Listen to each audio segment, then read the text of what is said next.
Hello, everybody. Welcome to the 43rd episode of the Irrelevant Podcast, joined again by Jason. Mm-hmm. Now, this will be the third podcast posted on July 15th because of just technical scheduling issues and yep, you could say that again. Now, so today Jason recommended an Incubus playlist. I did. It's a playlist of Yes. Incubus.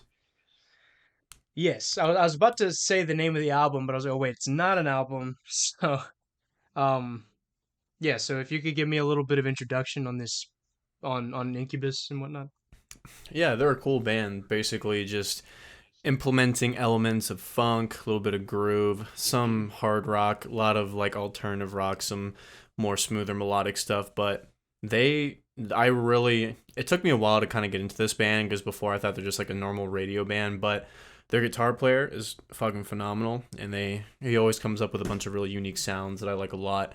Same thing with the vocalist, with the runs that he's able to do, and just I think they're a very creative band in terms of their songwriting. I think they get a little bit more mellow as the albums progress, but definitely that's why I put a lot of songs from the Science album because I think that's their most creative album in my opinion. But I don't know. I've listened to him for a little bit, and I'm just curious to hear what you think. I like this. Not so when I listened to the first song, I was just like, I don't really know if I'm gonna like this that much. And I still kind of have that feeling towards the first song. I didn't really think it was that great. Um, Redefine. yeah, I didn't really particularly like that one. However, when the next one was on, what was it called? Glass. Yeah, Glass. When that kicked in, I was like, okay, what is this funk kind of thing going on? I was like, okay, this is interesting. I like that this. I was getting a lot of Tim Maya vibes. Yeah. Like this could totally have been like a Maya song. This one and Summer Romance. I think those were the two best songs on the whole album. Yeah, Summer Romance is a great Um, song. Like I said, especially with like the effects that guitar uses and in Glass too. It's like a yeah, weird ring mod. So it's like that's an effect that's really difficult to use because it sounds so weird and right. off-putting. So it's very hard to use that in a song. Yeah, but Glass, I just thought the bass is phenomenal. Mm-hmm. It really just comes out, and it makes me appreciate a good bass. Yeah, I do like Um, the bass. The bass on Summer Romance is really good too. It's just super like smooth and yes, little groove. yeah, Summer Romance. I also really loved the harmony. Like it's some good singing. Um, Yeah, the like dude's a honestly, phenomenal like singer. yeah, like Summer Romance. Honestly, I think like my mom could have like listened to that and enjoyed it. Yeah, I mean, especially as the like I said, as the playlist progresses, they get more just soft and mellow. Like they have mass appeal for sure. Like they're not like this. They only have a couple like edgier, harder songs. I mean, if you can call them edgier, but It's just got like a couple of curse words. That's really it. Like there was some of them, yeah, nothing like yeah, like it wasn't really talking about anything. I mean, I know like some of it was like suicide and stuff like that, but that's like in every song now. So yeah, um, but yeah, so like I went into this thing like I didn't truly know what it was, but given like your past recommendations and just the name of the band, like I assumed it was some kind of metal. Like Incubus to me just sounded like a metal band. Um, and it definitely has elements of that. I like on the song "Favorite Things." I really love that riff. yeah, That's a good gym song. Also, it was just it had little, not really just not little. I mean, just big sparks of like just creativity that I wasn't expecting, and just like on that song "The Warmth," I really love that whale sounds, like all that stuff. That was really interesting, yeah. The and I Warmth is loved one of how. my favorite melodies to play on guitar. It's just super like catchy. Like that's what I'm saying. Like his Oh guitar yeah, playing is just yeah. fucking awesome. He's such an underrated player. Like you never hear anything about him at all. Yeah, I'd never heard anything about him, and I was impressed. I mean, but like that whale sound effect. I love how that went with the melody. Like it harmonized. And I thought that was so nice. Like it went with the melody and the chords and everything. Yeah. It hit very nice. Now from there, the playlist didn't really continue to do it for me. I mean, I thought it was like it was like good, but it wasn't really grabbing my attention the same way that some of those first songs were, with all those kind of funk elements in it. Because I Yeah. love that. I love like just those drums. Like I love those beats. It's just so fun, man. Like I love funk. Um, Yeah, they're one of those bands then that severely changed their sound. I wish they would have gone back to their funky roots, but like I said, they're more alternative radio classic, I would say. yeah, and I was just wasn't expecting that. So I think because like at the it was hard to pick, like, because I tried to pick my favorite songs off of the um just like going from album to album, like, and I didn't pick like any songs off of their newer stuff because I felt like it was a lot of it's like kind of repetitive from the last couple songs that I put on here, and I think like those are the best versions of them. Like one that's actually really fun to sing that I like to sing a lot is Animali. I like that song. Is just it's one of those ones where it's just like you don't really think anything about it. Like it could be playing in a mall or something, and you wouldn't think, but like it's actually like it's a catchy song. I've been since I've recommended this playlist, I've been listening to it fucking on repeat for some odd reason. I don't remember why, but I remember not really being particularly keen on that song. I mean, I have to go back and listen to it. Um, I It, thought that the that last song actually, Aqueous Transmission, like that Chinese Asian vibe was interesting, and I love that. Like, what instrument is that that's being played? it's called the pipa, and it's actually really fucking difficult to play. I had one come into the store, and I was like, oh hell yeah! So for the brief Oh moment yeah, that we had it, I think I saw it. Yeah. I tried to practice that like riff for a couple like an hour or two, like while I was supposed to be working. I was like, fuck it. So I put all my shit off for a second. I was like in the back just like trying to play Yeah. that song. And I filmed a quick video on it because I loved it so much. But yeah, it's a hard instrument to play, but it's really fun. Like any classic Chinese kind of Asian sound, it's probably from that instrument or some variation of it. I see. Yeah, I enjoyed that mixed with that beat. It was interesting. Yeah. I've never really heard anything like that. Yeah, that one's probably the most mellow track besides Echo, True. because Echo is the one that get the that's Yeah. another fun melody to play. And at the end of that song, I can't remember, like I think on the record he used the same pipa instrument, and then live he does this really weird like thumb and finger harmonic technique to kind of simulate that sound while vibrato's on the left hand. So like he's just fucking a super innovative player. Nice. Yeah, Mike Einziger. he's German. He looks really fucking German. Oh, does it? Let me look at this guy. Yeah, if you look at him up, or if you look him up, you'll know what I'm talking about. He just screams Germany. Yeah, there's some people where like you just know.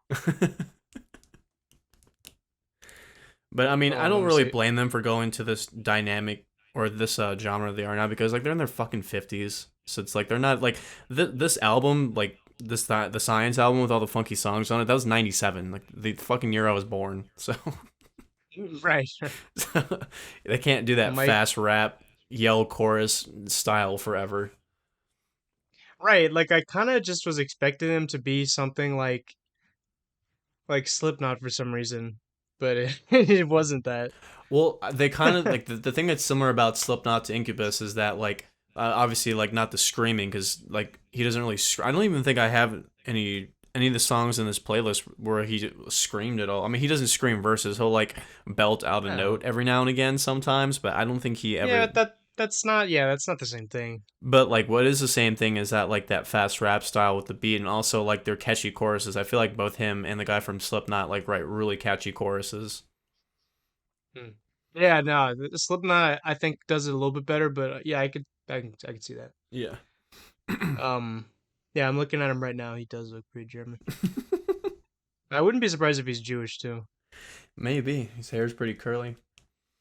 Yeah, and he's in the entertainment industry. the Um, I used to know people, or I not used to know people. I know someone that they're in a cover band for Incubus, and it's hard to recreate his sound because his pedal board looks like a fucking spaceship. Like he has so many effects, and it's just such a pain to get them all to sound like that. yeah. Yeah, I'll give you props for that to be able to figure out all that equipment and make something unique. Yeah, but I think like out of the playlist, my favorite songs are "Glass," "Summer Romance," and "The Warmth" because those are the ones that I first heard, and that's what I first liked about them. The last four I songs, think I would say that too. Yeah. the last four songs are more of a moody album. That's why I put them on there. It's more like the end of the night and the playlist, just like really soft melodic ones. I And mean, for what and for that, it does a good job. Like I enjoyed Nice to Know You. I yeah, thought that was just a nice, relaxing, peaceful song. And also I like the lyrics too and what it was talking about. yeah. He's a kind of interesting lyricist. Sometimes it comes off like happy cynical, like sarcastic cynical, and other times it's just genuine and wholesome. Yeah. He does have some fucked up lyrics on the other ones, but I couldn't remember what song that it was. I think it was off of Science, but I don't like I didn't think it was the best songs on that album, and I didn't want to make like an hour and a half playlist with it. But I can't. There was one song that had the most fucked up lyrics, and I wish I would have added it, but I don't remember which one it was. It's I'll always find it one day. relationships, relationships shit. It's like, is there okay, other than Slipknot, is there any other band that's like kind of comparable? To these guys, Yeah, I or mean not that whole really. new metal genre, like them, Corn, Limp Bizkit, like that like blended rap metal style was kind of popular back then. So there's a lot of bands that imitated that sound, but no one really did it the way that Incubus did it because like they were like they had like a guy. I mean, obviously the guys in Slipknot have a DJ with turntables, but like they Oh, I didn't actually know that. sampled like songs and made it funky and groovy. They actually had classic elements, which a lot of new metal didn't really do that. It was just more like a modern blend of fusion of the styles. So Incubus kind of did it more in a classic way, but I don't think like there's probably like clones after them, but I think at the time I don't think anyone was like them. That's why they got really popular. Yeah, I must say they blend all of the styles and genres very well. Like it didn't feel like, like it's a metal rap funk fusion. Like I could just kind of figure that out. Like when it's like when you watch a movie and instead of just like this the story is just happening, the story just is like the movie is literally just the characters explaining what's happening, Yeah. you know? And it's like a lot of music tends to do that, where it's just like telling you like you need to feel this way in that sense, if you know what I'm saying. Hmm. But here, like just it didn't feel like that. It just felt like like instead of just saying that it's good, it just was. And anytime that happens, I always applaud Which is what's because you weird can to me. tell, Yeah, I you know, mean that's what's weird to me you can because like always tell. they're not as big of a band as like Slipknot or Limp Bizkit, but in my opinion, like they don't like they're not as not really much with Slipknot, but much because like Slipknot's more an extreme version of music. So I feel like obviously more people outside of this genre will like Incubus than Slipknot, but in like the world of metal, like Slipknot's more prestige, and then Limp Bizkit, everyone makes fun Sure. of them, but they're a popular band, and like a lot shit ton of people know who they are. So it's like it's crazy that Incubus was not as popular as these guys when I feel like they were more genuine and a little bit more creative in terms of the instrumentation. Um, A but lot of it's probably just the spread of information. I don't I know. don't, yeah, I don't know. I mean, because I wasn't in that Uh, era, so it's like it's hard to really say. Um, right. but as far as like I think it's because Incubus doesn't have like really catchy new stuff as much as their old stuff because like Slipknot has like I feel like they've been semi consistent throughout most of their catalog. Even though people, I mean, fans always bitch about new albums anyway. They always want the old albums. That's just with every band. But I think with Incubus in general, like I think just definitively like their old stuff was way better. Not even just it's just that's just how it goes. But I mean, again, you can only catch lightning in a bottle so many times, and especially if you change the style, if you True. want to go in a different direction, you're not going to be nowhere near it. What made you popular. Do you right? What is a band that you think that started out not necessarily bad, but like got better over time? Um, I Like they think were an Tool would be probably appreciating one of those asset. bands. Like if Tool would have I stayed I that, was about to like if you didn't say that, I would have said yeah, that. because if they Yeah, would have stayed I would that have said that. Yeah. grungy kind of weird style, I don't think they would have been as big. I think they would have like had an underground cult following, and that's pretty much it. um, Yeah, I like Undertow, but yeah, just if they never really changed, I think it just would have been like another Undertow and another Undertow. I feel like most modern But bands, like not many modern bands have a really great first album. I feel like they kind of it takes them like two or three to Jesus, I can't talk tonight, to it's progressively get typically how it better. goes. Yeah, Yeah. yeah, So like I think most new bands like that, because not that many. I mean, older bands, it was just a different way to get popular back then. Like your music had to be fucking good. You can't just get well, yeah, popular because off of they're whatever. yeah, because I mean, there's less of a market, and when there's less of a market, like like whatever good thing you make is just going to be more valuable. But then that makes it like harder for like like a like someone to do someone on the side, and because like there was no like niche audiences really, if you know what I'm saying. Yeah. Well, like I know like you can still right, but I mean like it still is hard to like just become like like a rock star in that sense, but it is easier for like just you know like lower key musicians to like make a living, and like Yeah. they don't have to like the like can you see where I'm getting at? You know, I understand. It's like like being an actor or anything like that, or an entertainer. Like you can just be on YouTube now. Like that's entertainment. I think that's kind of the difference now that I'm thinking about it. Why they didn't get as popular as bands like Slipknot or Limp Bizkit, because like as far as like entertainment goes, like they really like it wasn't about like I don't quite know how to say There, this, but like it was more about the music than it was like the showmanship or like entertainment. Because like they're a band like they don't really have any controversy. There's no drama around them. Like they've all like I think it's pretty much all been the same members throughout the entire lineup or the same lineup throughout the yeah, years. that's something I was gonna point out is like there's no clear like theme to their band, because like Slipknot, you can clearly see all of like the devil imagery and all that stuff, and like you see all the clowns. You could see what they're getting at, right? Yeah. But like here, they don't have as strong of an identity, and I guess that likely has something to do with it as to why like they weren't as popular as Slipknot or any other band, I guess, from that time. I think they're just a product of the times because like their first album I think was their identity. Like they all had dreadlocks. They're doing that '90s new metal Southern California thing. They had the funk. They had the like they kind of were a product of that time. But I think I like guess. Yeah. longevity wise, over the course of their career, since they switched styles and they haven't gotten to controversy and there's no drama. And it's like I said, it's been more about the music than it has been with anything else. I think is like a big Well, factor that's every because as much like as we hate to admit it, like it's not just the music. It's just like the personality behind it. We like seeing people's, get into shit. Like it's entertaining. So that's part of it. right, and like I'm sure everything from that style like has the same like had the same fate, you know. Yeah. Um, but yeah, that is true. Like I do really appreciate when bands do things outside of just the music. Or because I do want to know like certain people like how they are in real life and stuff like that and what they're into.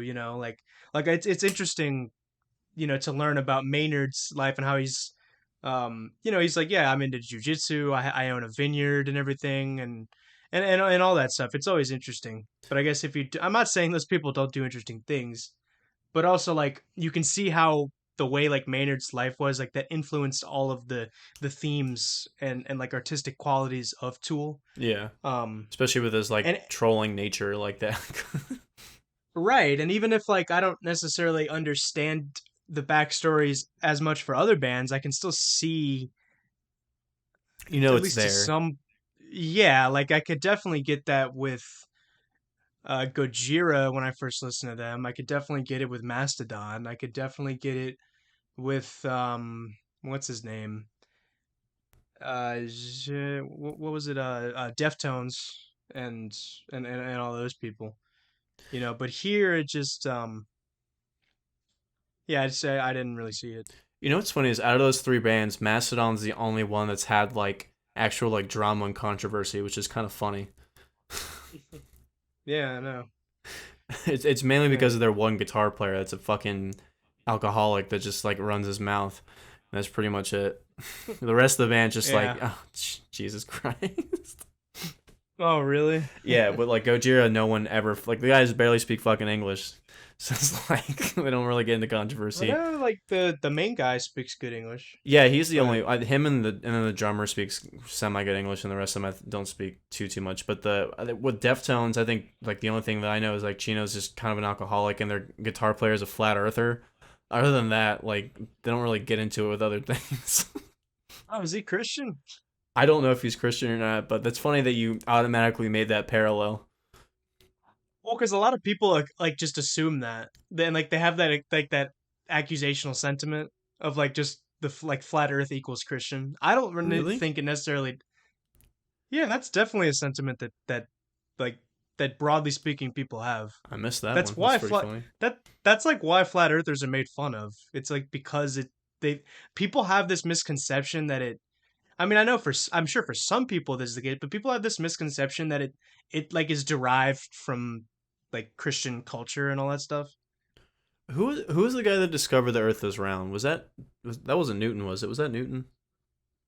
No, it's kind of the achievements of multiple people. Like it's the achievements of Columbus, Henry the Navigator, and like one other guy. But it's basically just those like people from that time period, like those explorers from like Spain, Italy, and Portugal. That like Henry the Navigator was the first person to circumnavigate the Earth. Um, and then, but I think before that, they still kind of knew from Columbus because Columbus was just like, I'm gonna go west, and then he thought he was gonna end up in India because he didn't think that because that's the whole point. He was trying to prove that the Earth is round because people didn't believe him, and then he did, and then everyone. But I think there was some questions that were still around. Um, Well, I think it's been since like the ancient Greeks. Like I think like some people have thought that for thousands of years before it been like popular mainstream. yeah, and like some people have thought it's like a bowl and stuff like that. Like different cultures had those different kind of views and whatnot, but like Columbus was the first guy that tried to prove it in like a more scientific way. Like, all right, I'm literally gonna go across the earth, and I'm going to end up in the same spot. God bless him.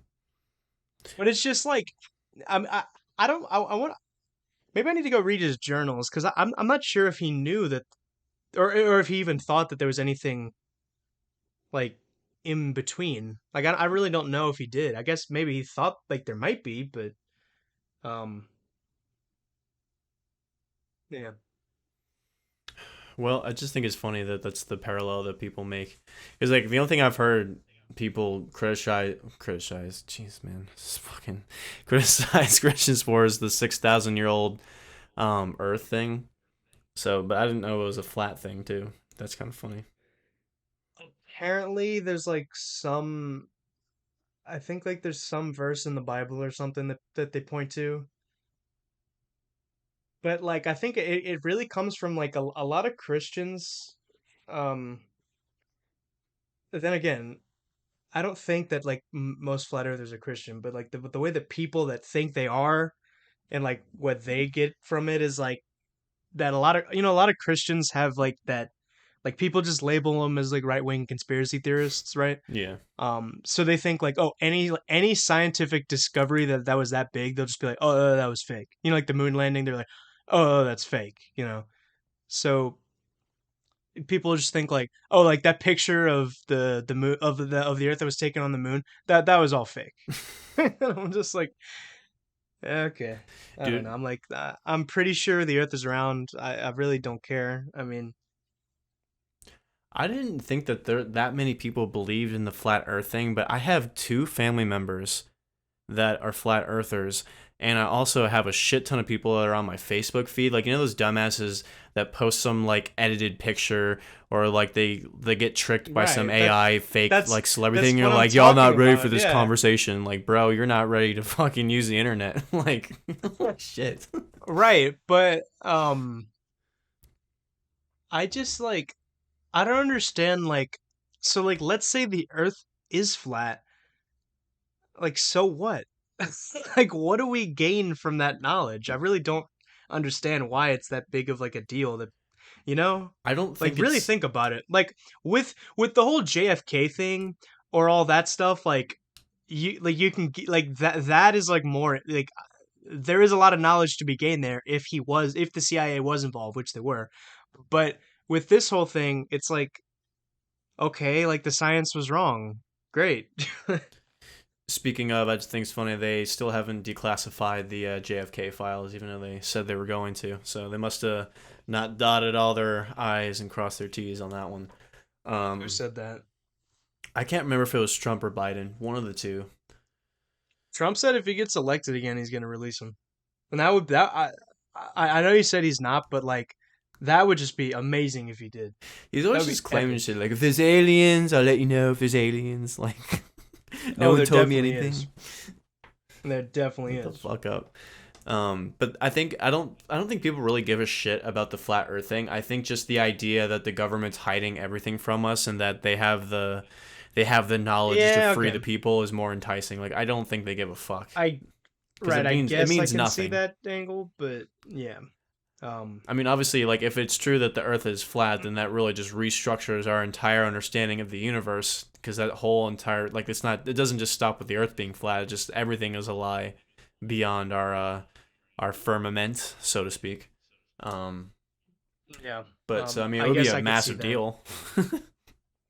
I mean, yeah, it would. I guess, but um. Now, like, what else do people think is fake? Um. Oh, the Holocaust.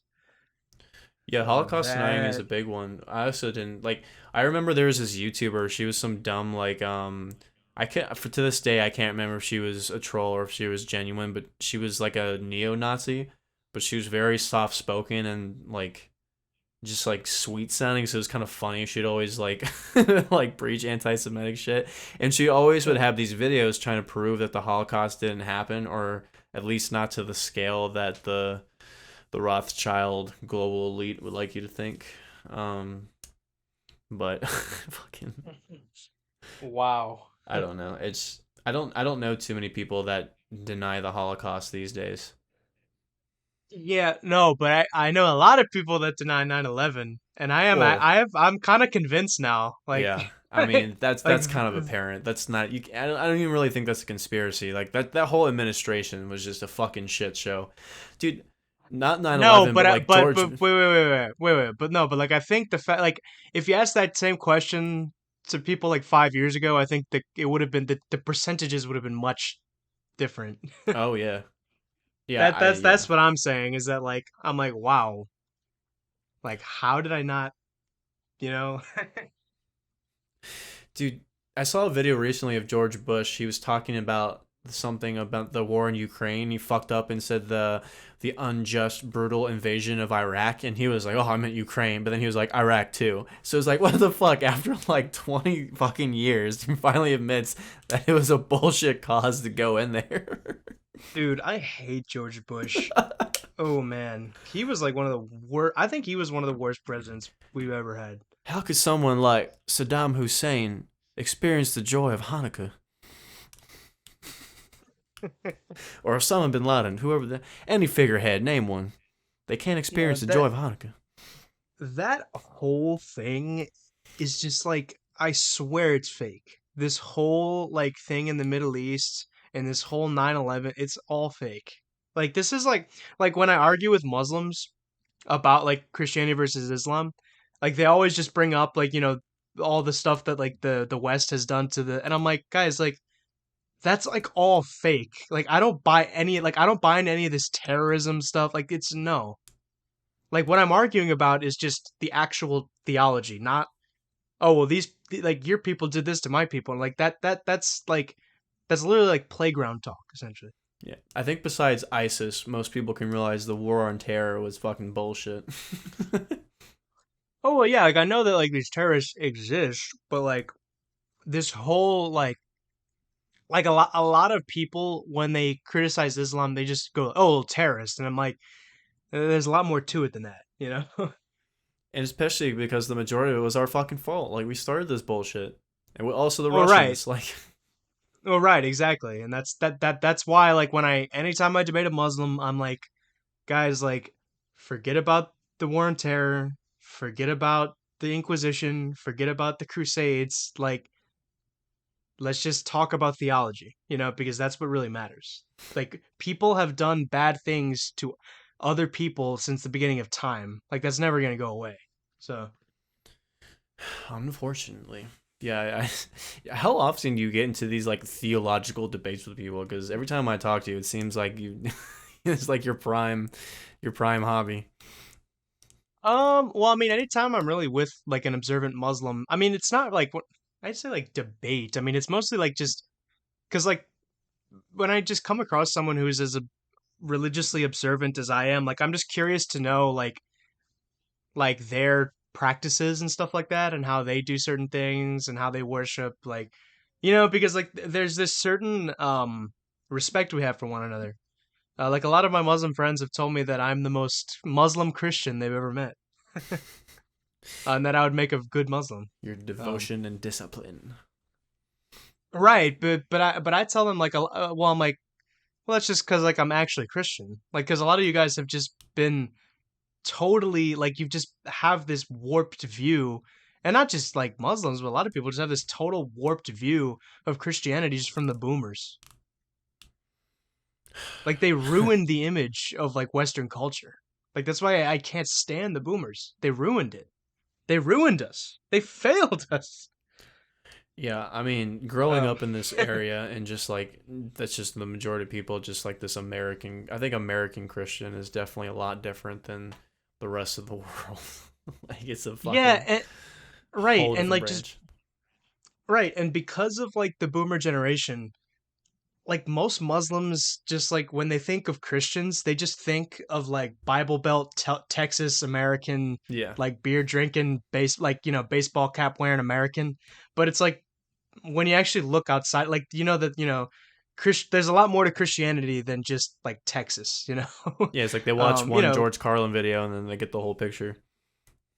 right, exactly. And a lot of people fall into that trap, but like, and this is something I criticize like Nietzsche for and stuff like that. Just because it comes from just like this preconceived notion of like what they think that Christianity is. But when you actually look into it further, you'd see like, all right, well, like when you actually study the history of the church and everything, you're like, all right, well, there's this Judaism thing going on. And it's like, okay, well, and then you got like the Eastern Church and the Western Church, all right, and then you got like the Catholics and then the Orthodox and the Protestant. They all have like their these different views and everything, and they all have these like unique traditions and whatnot. Um, and like that's why like like I don't like mock Islam at all, because like I see that like all right, there's an interesting history and culture there and everything like that, and I'm willing to do the same thing for all of these other religions, right? um but I just think a lot of people are just so biased, and like they don't want to, like they don't, like they can't imagine a world where there would be like an interesting history and culture of Christianity. Like that's where I think people just get it totally wrong. I mean, it's been our history for at least 2,000 years. Right, but I think people like how would I say they're like they just don't have an open mind about it. And like I'm not saying you have to become a Christian, but like what I want you to not do is like I want you to stop like just like only mocking Christianity. Because it's like if you make fun of Christianity, you have to go to the South Park route, where then you just okay, we have to make fun of everybody. But the problem is like most people just don't do that, you know. I just think it's interesting how like a lot of the red pill guys are switching to Islam, which is kind of funny. No, and that proves to me that I can't take the red pill. It's not your type of indoctrination. You don't like. No, but a lot this all that red pill stuff, it just it comes from the most like childish, immature, juvenile understanding of what masculinity is, right? Um, and just people they just eat it up, and I don't know. But yes, that is that is a good observation. I always thought it was um, silly these conversations of like masculinity, masculinity and femininity. It's just like the people always have these checklists, and like their checklist is different from each person that you talk to, and so like I hate, I don't know, you box yourself into these list of less than 10 attributes, And it's just like, what is the point of living? Like, you really want to live your life to a specific code of like loose ethics, and they're not even ethics; they're just like descriptions, like, Right. Like or if it's you want material to, things. Like, it's just really strange to me. yeah, because like all these people think that like you need to like make six figures and like all this bullshit, and I'm like, no, you don't. Like, there's people who are literally like car repairsmen, and then they are like some of the most manly men I ever met, you know, and like they make like 60K a year. It's like you don't need like people think you know like you see my point of just like the whole just immaturity of all of this. It's so stupid, you know. Yeah, no, I think it's pretty dumb. It is entertaining though. The funniest one to me is when people have discussions about rents or splitting bills. So it's like you paying 50-50 or you paying 100% of it. You know, what's the trade-off of work that's supposed to be? And people will go for hours arguing about that. It's just like I don't like. Really? Oh, I didn't know that. Yes, it's like, you know, those like Oh, okay. it's mainly on Facebook. I think Facebook is really right for people like taking their shitty rhetoric and displaying it out on a public space, and then it goes viral, then thousands of people comment back and forth. It's like a more feral version of Twitter, because on Twitter everyone's doing it just to become famous. Like, they're trying to, like I said, it's the blue check mark, trying to retweet themselves so they can end up in an article. They, you know, they're on the right side of history. They stood up against whatever thing that people don't agree with. On Facebook, people just genuinely So feel like that, and they're fucking on the wait. Can attack. it's like you could do all this just to show up in the Ben Shapiro video. Yeah, exactly. But Facebook, people like live that fucking life. Like, people with like five friends will argue with anybody. Doesn't give a fuck. Like, dude, people are. You It's so see, like insane. this is why the boomers ruined our society. I don't know. It's fun to me. Like, people are like, why do you still have Facebook? Some boomer shit. Like, no, dude. Like, you want to see a white trash dude from fucking West Virginia argue with a hood rat from Chicago? Like, I want to see that. Like, it brings the most like unintelligent, unequipped, and ill-advised people on one platform, and I'm fucking all here for it. It's I love it. It is entertaining, yes. We'll give it that. Just to see the sheer like just simpletons. It's hilarious. The funniest ones are like, there was a video going around Facebook. It was of like Prince Harry and Meghan Markle, and it looks like they're robots. Like, they look like they're just like robotic little like figurines or something. And people are like, oh, this is lizards. You know, this is body snatchers or clones. And then like it was just like a video of Lizards. like this. Whatever madam, whatever name is the wax museum that you can go to. It's like they thought it was real. Man. It's just like Oh shit like man. that is ripe on Facebook, and I fucking love it. Well, because everyone just wants to be offended by everything, so like they have to just like find some. Everyone just thinks that automatically everything is just like offensive, so they have to like just think like and just say like, oh man. Yeah, but they're just, it comes from the most like knuckle dragging types of just critical thinking. It's just like they don't there's no context for any of these videos or these pictures that people share, and they just go off with their opinion, but they have, like I said, they just have no context, which you can argue that most people have in general. They argue out of ignorance. They don't actually know. They're just passionate and what they think they believe is true. But on Facebook, it's fucking I've funny as shit. I can't yeah, explain it. I think I've talked about this. Like like the vast majority of people don't critically think, and like I don't think that's necessarily a bad thing. But like people aren't motivated by facts and logic. Like that doesn't matter when you're dealing with people's emotions, because that's what people are motivated by. Like it's all lived experience and passion. It's a lot of passion. I think it's all Yeah, so that's passion. why like right. So that's why yeah, just like the whole conservative like, well, we can win people by logic and reasoning. It's like, no, you can't. It's not how it works. We will use facts and logic to destroy the liberals. Right. And it's like I love Ben Shapiro to death, but that's just like that's not going to convince people. Cuz like logic is just like it's a buzzword now. I can't hear the words logic, study, and like peer reviewed now without like just laughing Peer my ass reviewed. off. I mean, Right? I Like get it's it. just, I know that's how the world is now for, reasons that. no, but it's just so hilarious. Like it's just when people are like, source. It's like, dude, come on. Like, But like I don't get Ben Shapiro. Like what do you genuinely like about him? Like let's say for a fact, like regardless if he's right or wrong about the stuff that he believes, like what do you genuinely like about him? Like I don't see his appeal. I really don't. so I like him when he's actually just sitting down and having a conversation with someone. I mean, we share like a lot of the same views. He's Jewish, so that there's that element to it. Like I'd love to just like he would get along nice with my family. Um, Bring him home to dinner. yeah, I mean, I also just like his personality. I also just I like how he's kind of like evolved as the time goes on, and he's growing the beard now, man. I just like him for the simple reason he just seems easy to fucking mess with.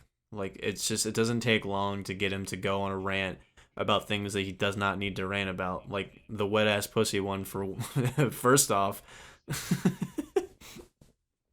Like he dies on these weird hills and it is entertaining, but it's just like I can't think of like some old bitch in Idaho is in her 60s that listens to like her and the Hodge twins or something like, and that's how she gets her information and news. Like I like the Hodge twins. dude, I actually They're saw them in funny. person. Did I tell you this? Oh no, I didn't know They're that. You from did? Virginia, so I was in a retro fitness, and these guys go to like almost every fucking gym, or like always in the mall, or walking around, or going to some Yo, restaurant. I don't know where they live nice. now, but this is a couple of years ago. But they were and dude, they're like, I mean, they look big on camera, dude. In person, they're fucking monsters. I bet. Yeah. They're just walking around taking pictures and shit. They seem like they're nice in person, but this was back before they did political content. This was back when they were just doing stupid Like fucking fitness commentary. content. Yeah. Yeah, like all that Yeah. sexual shit. Like this was that era of them. They're hilarious. I love watching them.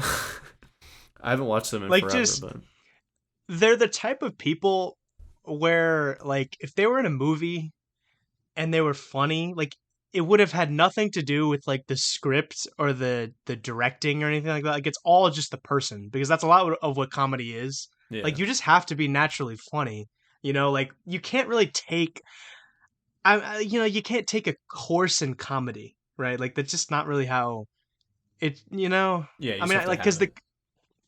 right there is a certain science to making people laugh, but if you just don't have that, then like you can't really develop that. I'm like you have to have a base that you're just kind of that's there innately, you know. Um, What I think is very fucking ironic is when I watched them back in the day, I was in high school, and so it's like my mom hates that type of shit. She's not into crude humor. She's like that's just not her thing, right? And every like I always watch those videos like with headphones or like on my own time because like if she caught me watching that shit, she would like fucking tear me a new one. But now she fucking watches them. It's hilarious to me. Like my mom has turned into like she's taken the red pill. It's fucking funny. So it's like I'm like, wait, Mom, are I know for a your fact you don't like this type of humor. And I was like, do you know what their old videos were? And she's like, yeah, I've seen a couple. They're funny. I'm like, you're so full of shit. I swear to God. wait, are your parents conservative or like what are they? Are they like center right or something like that? They were more. I mean, they've always. I mean, I know my dad has, but they've never talked about politics ever. Like to me, growing up, they never like told me the way things are supposed to be. We never had political discussions at all in the house. And I never heard them talk about it until Trump got elected, and then since then it's just been like Well, then nothing. everyone It's like started what's that my talking mom about talks it. about. Like I'll be, because I don't live with them, so I'll go visit every now and again. And I'm like, hey mom, how's it going? She's like, do you know what John Podesta's doing right now? I'm like, what the fuck? Do you hear what George Soros is doing? I'm like, I don't care. I don't give a fuck. All right, or So all she's that on this stuff. kick Like now. Like she's like, it's all she talks about, and it was never like that before. So I don't know what happened. hmm. No, but the Hodge twins are very funny.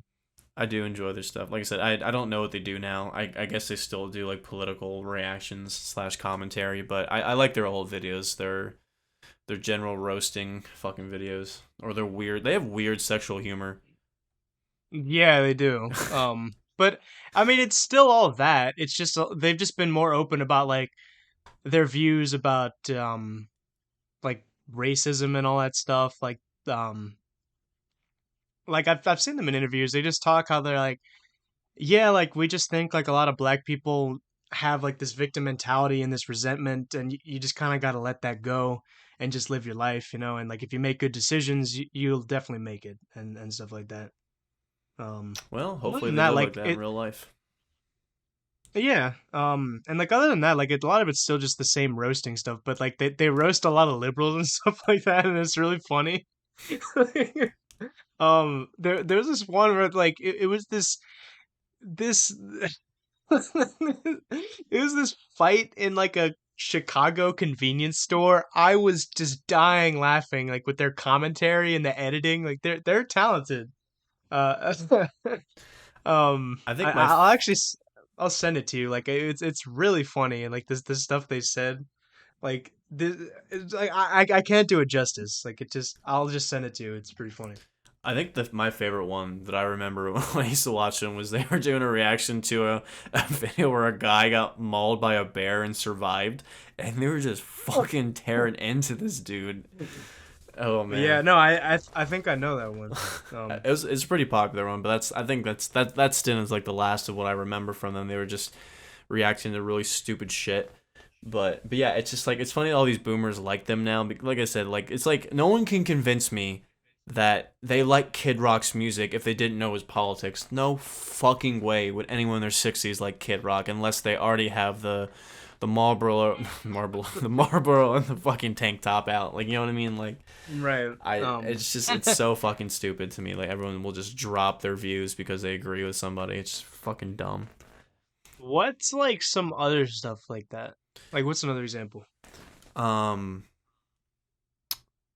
Kanye for a while because Kanye was on the Trump train for a while. Tom I McDonald's don't another even like. example. Tom McDonald's a fucking awful rapper. And if you look at like Oh, is he people's like okay? Because comments I was gonna on say I didn't know who that is. do what? Yeah, I was gonna say like I don't know who that is. He's like this he's like this anti woke, really cringy like rapper, but his bars are very straightforward. So like it leaves no subtlety. He's just very direct, and it's like if you look at the comments of these videos, it's like a dude with a truck profile picture, and it's like I normally don't like rap, but I fucking love you. It's like dumb shit like that.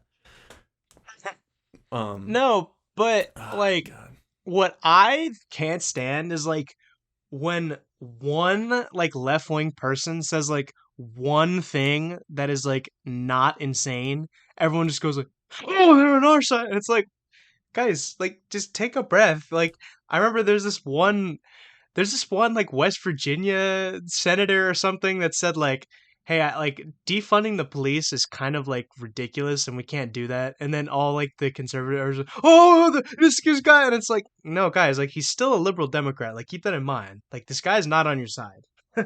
well, people like that don't even have like their party's not going to be behind them anyway, so it doesn't even fucking matter. Sure. Well, yeah, like what most people don't realize is like most Republicans aren't even conservative. Like the vast majority of politicians are just classically liberal. I don't even like think it matters. Like they're just interested in their own self fulfillment. So it's like who gives a fuck? Like it doesn't. That's No, what people no, don't get. Like but it doesn't matter. Like they could say that's not. whatever weird Yes, shit they no, want. but what I'm saying is that like when you if you ask them like about like almost any issue or whatever, like about all these cultural issues, they'll all pretty much just say the same thing. Like like classical liberal ideals of like, well, it's like you could do whatever you want as long as you're not harming anyone, or it's like I don't agree with what you have to say, but I'll fight the death to your right to say it and all that stuff. Like they have like all these similar kind of like doctrinal almost views. Like this whole like a lot of people defend um positions of classical liberalism like dogmatically. It's really insane. Like this whole like about like free speech and everything like that. Like I have mixed feelings about this whole like I honestly like don't like well okay I think most people like almost everything and like all these issues is that like people just don't even understand like what the issue is about, right? Like most people when they think like because free speech in the way that like they thought of it at the founding of the country was about like just like any other freedom. Like it was the freedom to pursue virtue, right, and to say like things that were good. And I know that's like really broad, but like the founding fathers couldn't really fathom a society where there would be like Satanists and stuff like that, right?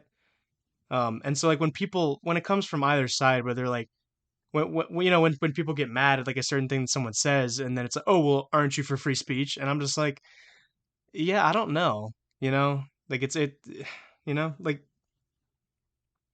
because a lot of people are just like, no, no, no, no, free speech must be defended to the death, and it's like, yeah, but like there's just certain things that like we just shouldn't really say, like there's just certain things where it's like we'd be better off if we weren't allowed to say that and stuff like that.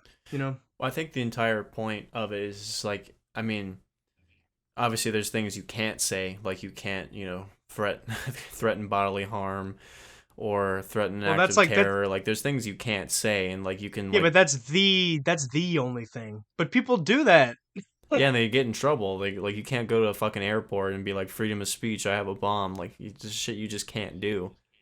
Well, you Um, can't say that like towards like gay people, but you can go the other way around, and like no one cares. well, I mean, it's not illegal. Like I mean, I don't know. I bet you they're Well, trying to that's what get the to the. law says, but that's not de facto. Like that's not how it's practiced. Well, it's the whole point is freedom of speech protects you from the government. Like it's like China. Oh, Like you right. can't say shit against the government. Like that's what's really No, trying to right, right, protect, not you being racist to your neighbor. Like, right. But like, yeah, but like, but people like it's like I see that they're trying to like actually uphold the law, which makes sense. But like my question is just the law like to begin with. I don't. I mean, the only thing I don't like. I mean, because obviously I agree with you. There's things that you just shouldn't say, but I don't think there should be any policing of that. I think majority of people will just not like it, and there'll be consequences for the stuff that you say, and just leave it at that. But I don't think the government should be allowed to dictate hate speech, or anyone should be able to dictate hate speech off of that. But again, like if it just depends on the context. But that's the one thing I don't like on the other side of the aisle, where like there's no context allowed. So if you say anything, no matter what it is, that's off limits. If it's like educational, if it's a parody, or if it's informative, like you can't even touch the subject. So I don't know. That's where I'm a big proponent of freedom of speech, because the people that are against it usually don't like context either, which is interesting to me for some reason. Right. But again, like it's so hard now to like figure out what do we even do with free speech, just because like how like just the spread of information and all that stuff. It's just like how do we even ban anyone from saying anything? I mean, call me crazy. I think it's Um. fine the way that it is, because like the government, like I don't know too much about hate speech laws, so like I can't like work as a professor, and like if I say the N word or something, even so, like there's a difference, right? So it's like if I call a student the N word, then that should be grounds to get me fired. That has nothing to do with the government. That's just like they're a private institution, and I said something that is depicted as hate speech. But if I Right. were to use the word like in an educational sense, and if I still got fired, then I think it's like, I don't know. Like I don't think that, like if the majority of people think that that's a problem, let it be that way. I don't think freedom of speech should be like, I don't think it should protect you in that way. I honestly just think free speech should protect you from not going to jail.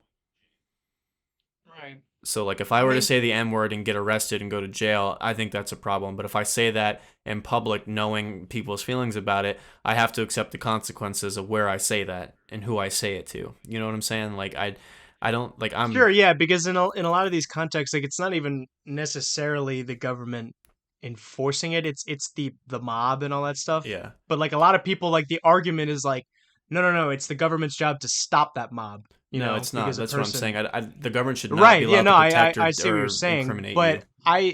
but like with a lot of this stuff, like I just don't really have a clear cut view on like the freedom of speech thing. I mean, if you ask me, I feel like anybody should be able to say any crazy shit that they want, and we should be smart enough to discern if they're actually going to be a problem. I think that's where we Right. should be. So it's like, what I don't like is people getting, obviously we beat it to death of people being oversensitive and censoring everything because it protects whoever's feelings that they pretend to care about, right? That's all whatever, but I don't know. I hate this idea that we can't listen to shitty ideas and we can't listen to the most grotesque, vile, and crude things on the planet and just bow down to it, because I feel like you're weak as a person if you bow down to words like that. Like, I feel like if you don't give a shit, it's a lot better, because then like 90% of it will go away, because most of the time people are just trying to get a rise out of you. So like they don't even care about what they're saying. They're not passionate about what they're saying. They're passionate about your reaction to it. I don't know why people don't understand that. Right.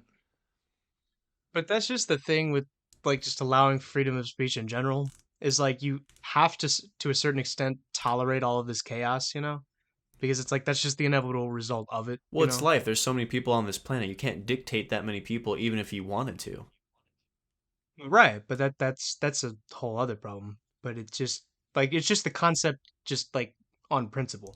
My point is like you can't Like go through life thinking about the things that people say are going to affect you. Like you will not go far. So like if I walked out of my house and was worried right, about right. like the things that people believe, like that's just rent space in my head taken up that could be used for something more productive. Like I can't walk around life being affected by the shit people tell me. Like any like if I really was passionate about a political idea and I was in Walmart and I heard some dumbass say something, and like I took the time out of my day to be angry and the guy wasn't even fucking talking to me, I think that's a problem. Like that's not a good way to be. So I think freedom of speech should be the idea that you should not give a fuck about what other people say. You really shouldn't. Unless they Like directly affect your life or your life's in danger or they're threatening you or yeah, they're doing slander or libel or anything that's not that's what protected I'm under freedom of saying. speech, then, Yeah. you fight at your own risk.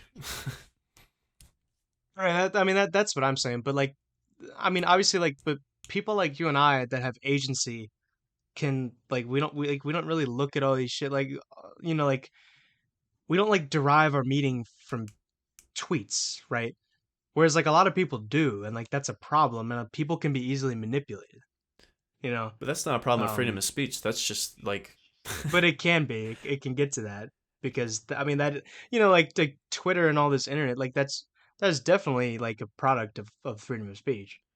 I don't think you have freedom of speech when you're online. Like if you're using a public platform like Twitter, Instagram, Facebook, there's just things you can't say or you'll get banned or at minimum blacklisted or shadow blocked or But whatever the word you want to sure, use, yeah, right? So it's like you don't really have freedom of speech in public. You really only have it in private. And honestly, like if I was going to tell a fucked up joke, I would do it in private anyway. Like it makes no sense for me to put it out there in the world. Like what good does that do? You know what I mean? Like it's between people that are like-minded and it's just dark humor and you're relating with your friends. Like it's not meant to be like publicly shaming and chastising other people. You know what I mean? Like there's a time and place for yeah, everything, but I yeah. think the fact that you can't even say it is a little retarded.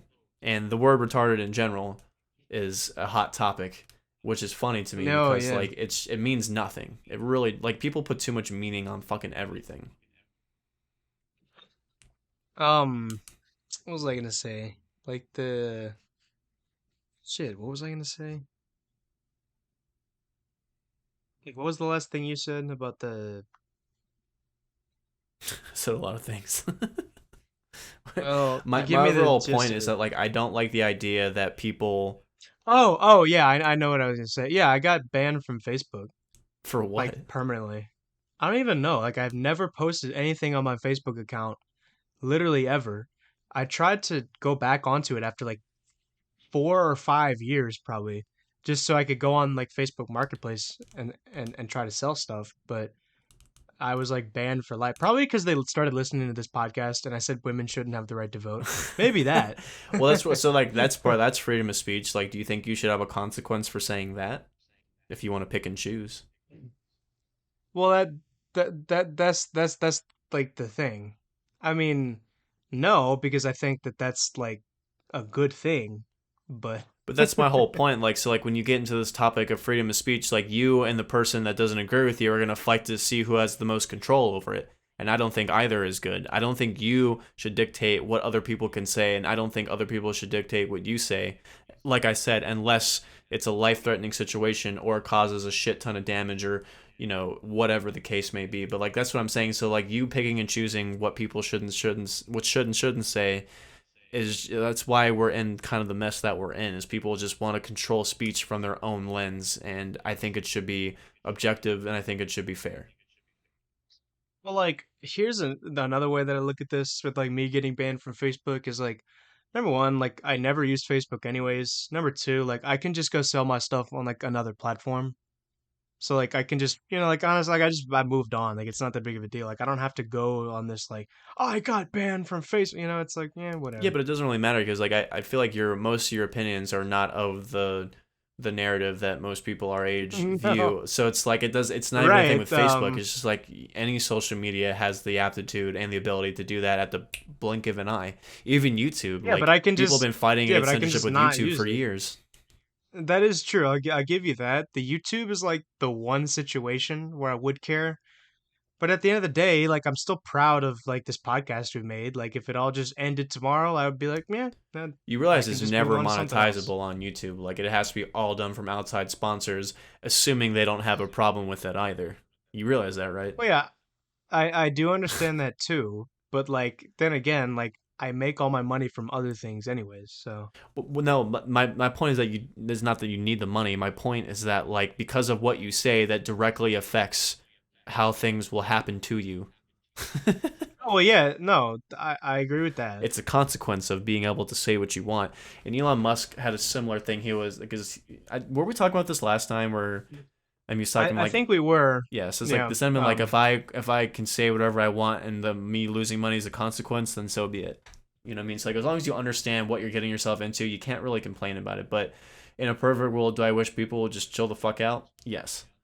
But again, like I know like Right. on Facebook like I'm smart. Like I have posted the most insanely grotesque, dark sexual humor shit on Facebook, but the trick is you don't do it yourself. You share like stuff from other people on your wall. Like so like Mm.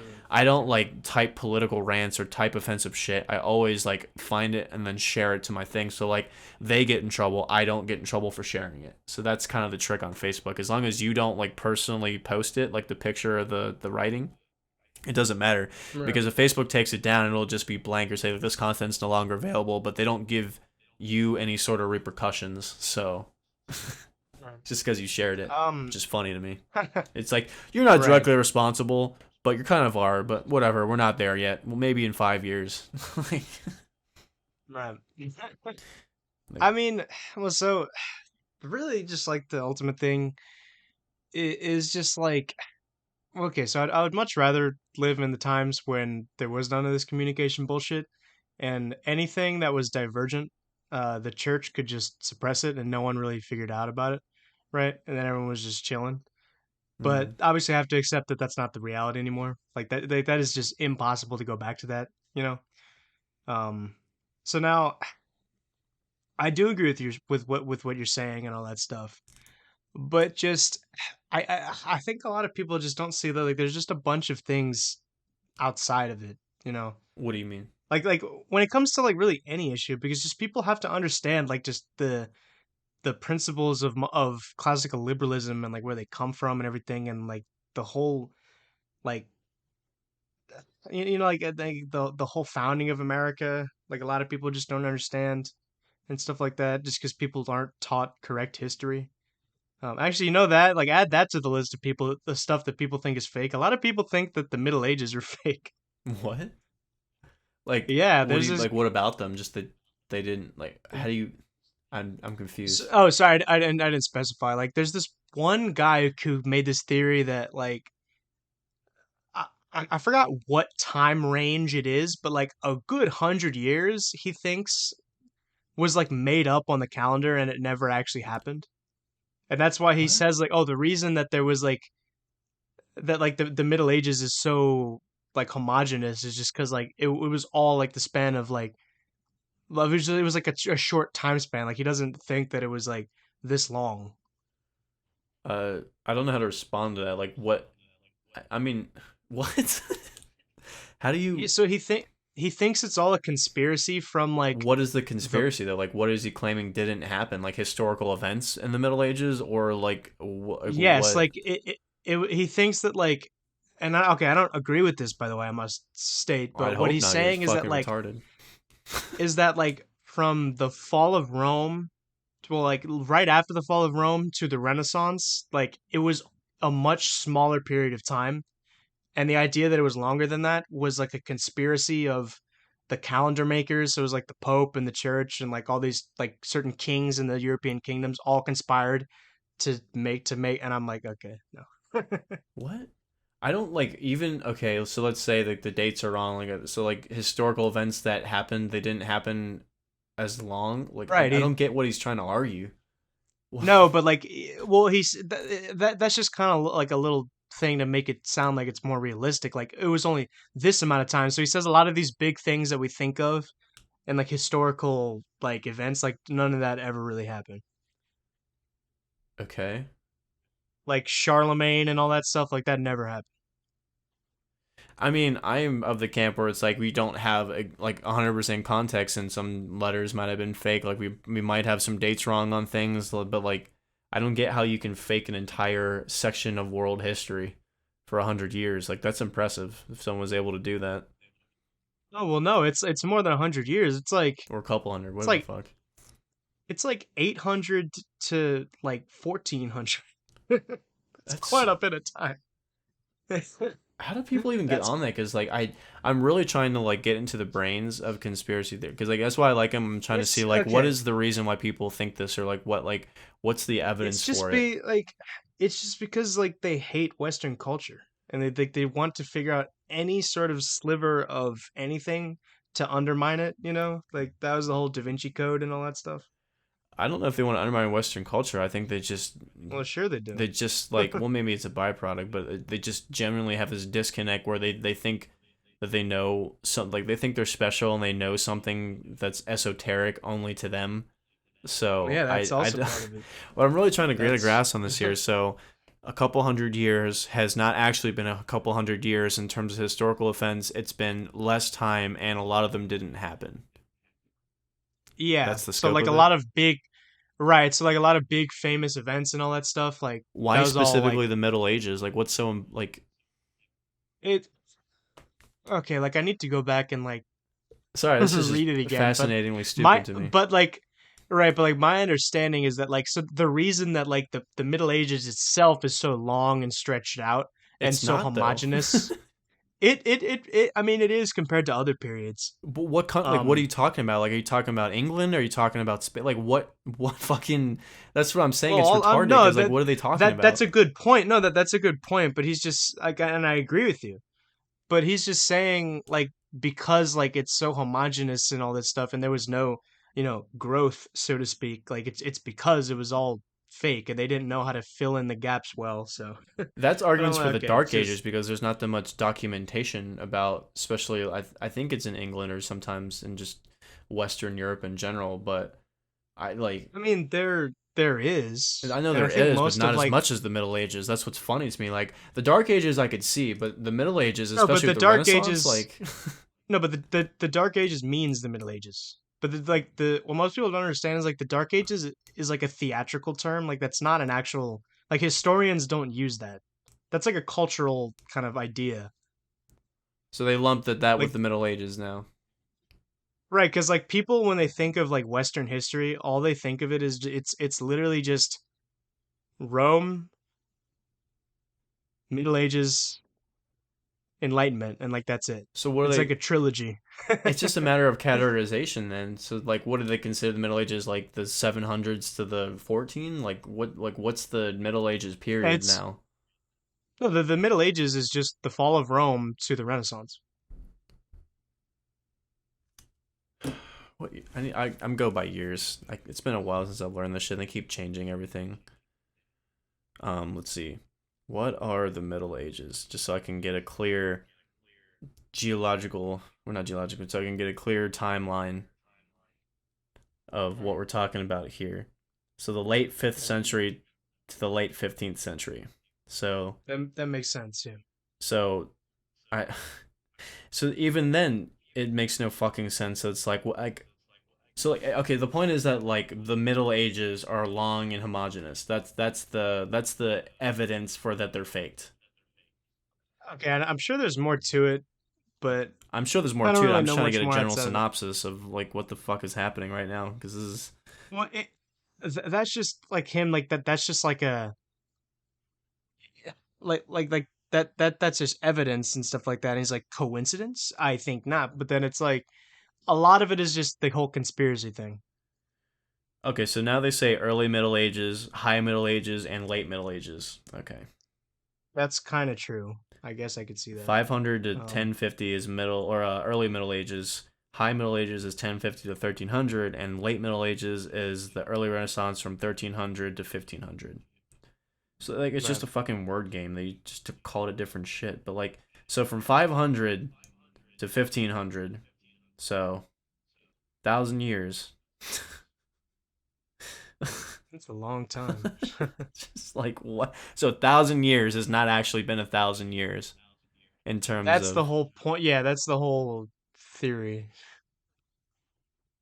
I mean, I guess I can Uh, understand like the changing of calendars and maybe I mean in some weird way like the actual characterization of time and historical events happening when they said they did is a little bit off. That I could see because that actually could be some bounds in reality. But the fact that like, but again, I still don't see the point of like what historical events do they say didn't happen? Like they say like it didn't happen at all. Like they were just totally faked. yeah, What is this guy's name? I really need to look this up. I don't remember, Fuck. but and I forgot I forgot the name of the That's theory it. too. The Middle Ages are faked. Let's see. Let's see what pops up. Phantom time conspiracy theory. Yes, that is it. It's the Phantom Time conspiracy. I don't know what I'm doing for the rest of the night. The phantom time conspiracy theory is a conspiracy theory asserted by Heribert Illig, first published in 1991. It hypothesizes a conspiracy by the Holy Roman Emperor Otto III, Pope Sylvester II, and Nice. possibly the Byzantine Emperor Constantine VII to Right. fabricate the Anno Domini dating system retroactively in order to place them at the special year of AD 1000 and to rewrite history to legitimize Otto's claim to the Holy Roman Empire. Illig believed that this was Right. achieved through alteration, misrepresentation, and forgery of documentary and physical evidence. According to this scenario, the entire Carolingian period, including the figure of Charlemagne, is a fabrication with a phantom time Right. of 297 years from 614 to 911 added to the early Middle Ages. So he Right. is theorizing that Charlemagne did not exist. Yes, which is bullshit. Interesting. Let's see the claims. There is I a love scarcity of Charlemagne. archaeological evidence that can be reliably dated to the period of 614 to 911.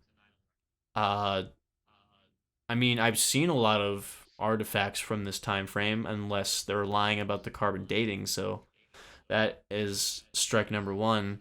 Second one is that the dating methods used for such recent periods, radiometry and dendrochronology, are inaccurate. Mm.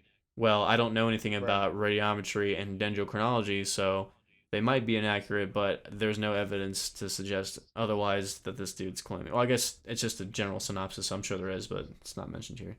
Medieval historians rely too much on written sources. Well, it's either written sources or artifacts because they didn't have fucking video. So Right. It's what the like, fuck well, is your yeah, it's like, point? right. I'm like, what other source do you expect to get it Yeah. from? Like, what? That's so fucking stupid. Are you kidding me? They only rely too much on written sources. Wow. The presence of the Great. Romanesque architecture in 10th century Western Europe suggests that the Roman era was not as long ago as conventionally thought. Right. It just stayed there because it's like, why are we gonna tear down these great buildings? Like,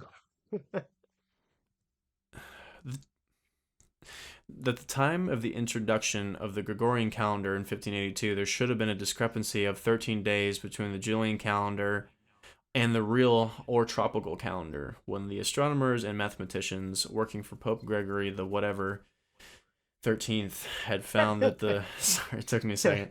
Had found that the civil calendar yeah, needed to be adjusted by only 10 days. From I this, see. Illig concludes that the 80 era had counted roughly 3 centuries which never existed. Okay, 3 centuries. There we Yeah. Refutation. go.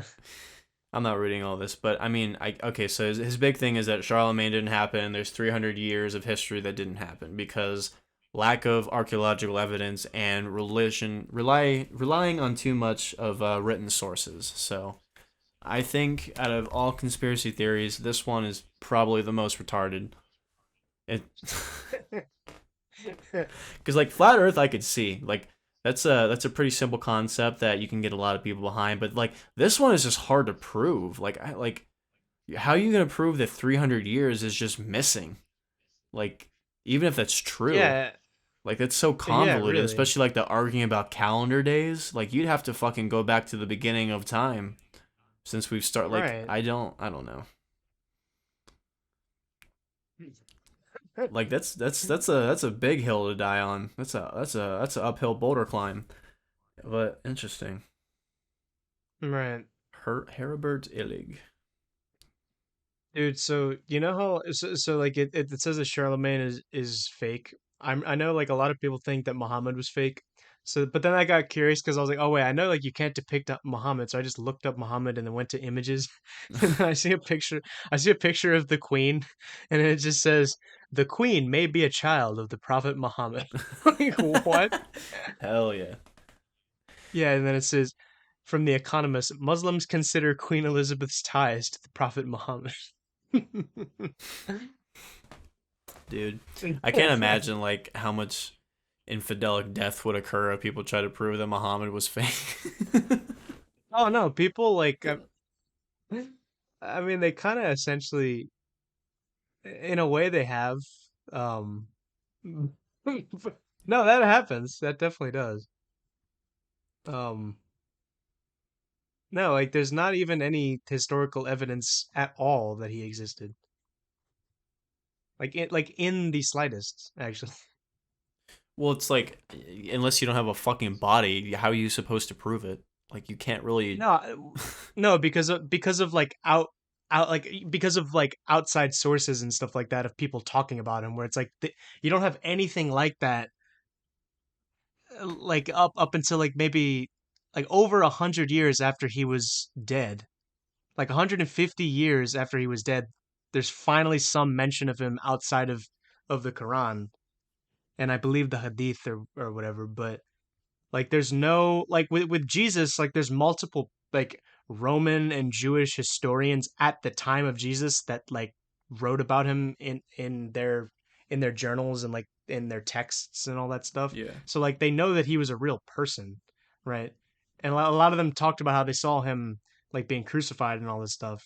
And there's like the Nazarene preacher and everything. And so like they're like, all right, yeah, so like the historical figure of Jesus was real, right? But it's like there's nothing like that with Muhammad. So they're like, yeah, like we don't have enough like evidence to conclude that like he was real. I mean, we they just like don't really know. I mean, like the Quran, that is evidence, right? But they're like they're just not. That's just not like good enough evidence, right? Like that is evidence, but I mean, this is the like fatal that's where they're coming flaw of from. like learning ancient history and archaeology, right? So it's like you really have to go on like a bunch of accounts of other people trying to claim that this person was real in these records. Because like out of this phantom time hypothesis, the one thing that could be credible is that Charlemagne could be like a King Arthur type legend. Because like if these three fucking leaders really wanted to fake a guy like that and like falsify documents, like there's instances in history of that happening, but for the most part, like a lot of them are caught. But like there's a lot of historical figures that people are not, or the historians are not sure if they're real, like Ragnar Lothbrok. I mean, Sure, obviously yeah. King Arthur himself. I'm But right, fucking blanking. yeah, like I'm not saying that like Muhammad's the only one or the like other, Yeah. but So like I mean, so that part of the theory no, I could see but like you King could believe, Arthur, but like faking 300 no, but years and that the year is 1720 is a big stretch. that is a stretch. But like the Muhammad thing, like no, but like that's someone who we generally do understand is real. Whereas like King Arthur, like we're like, yeah, he was real, you know. Um, but what's like, but like I wouldn't be surprised like for Charlemagne, like there's probably some Muslim sources that talk about him. I mean,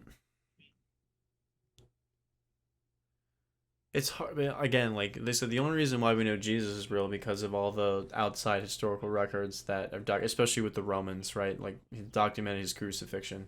They could have technically Right, like there falsified was that. We have no yeah. idea. Like it just takes people's best guesswork and sleuthing to put the pieces together and make an assertion that it's highly likely that Jesus was a real person, as opposed to saying definitively he was a real person based off of archaeological and historical records.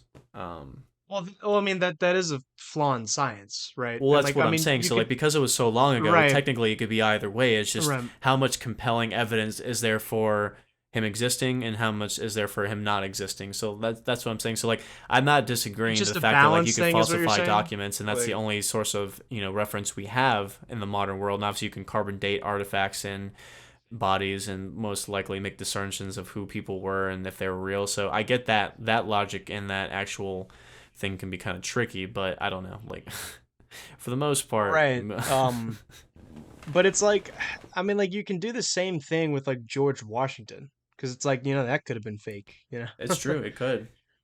Yeah, like I mean, But we we do never have a lot saw of him. I mean, letters like that was supposedly it could be supposedly written by George Washington. You never know. It could be faked, but you have like linguist experts, so like if it wasn't an actual George Washington, it's definitely the same guy pretending to be, or if he's just a figurehead for the country and he wasn't real. But there's a lot of right, historical but like, evidence claiming these are, and we have his body in Mount Vernon and his house. true, So true. But you know, yeah, because that's the thing, is like the reason I don't believe in most of these, like this person wasn't real, or unless like Muhammad, I kind of do believe that, you don't but think he was real? um no, but I am kind of dubious. I'm not saying like he wasn't real, but I'm like there's reason to believe that he wasn't.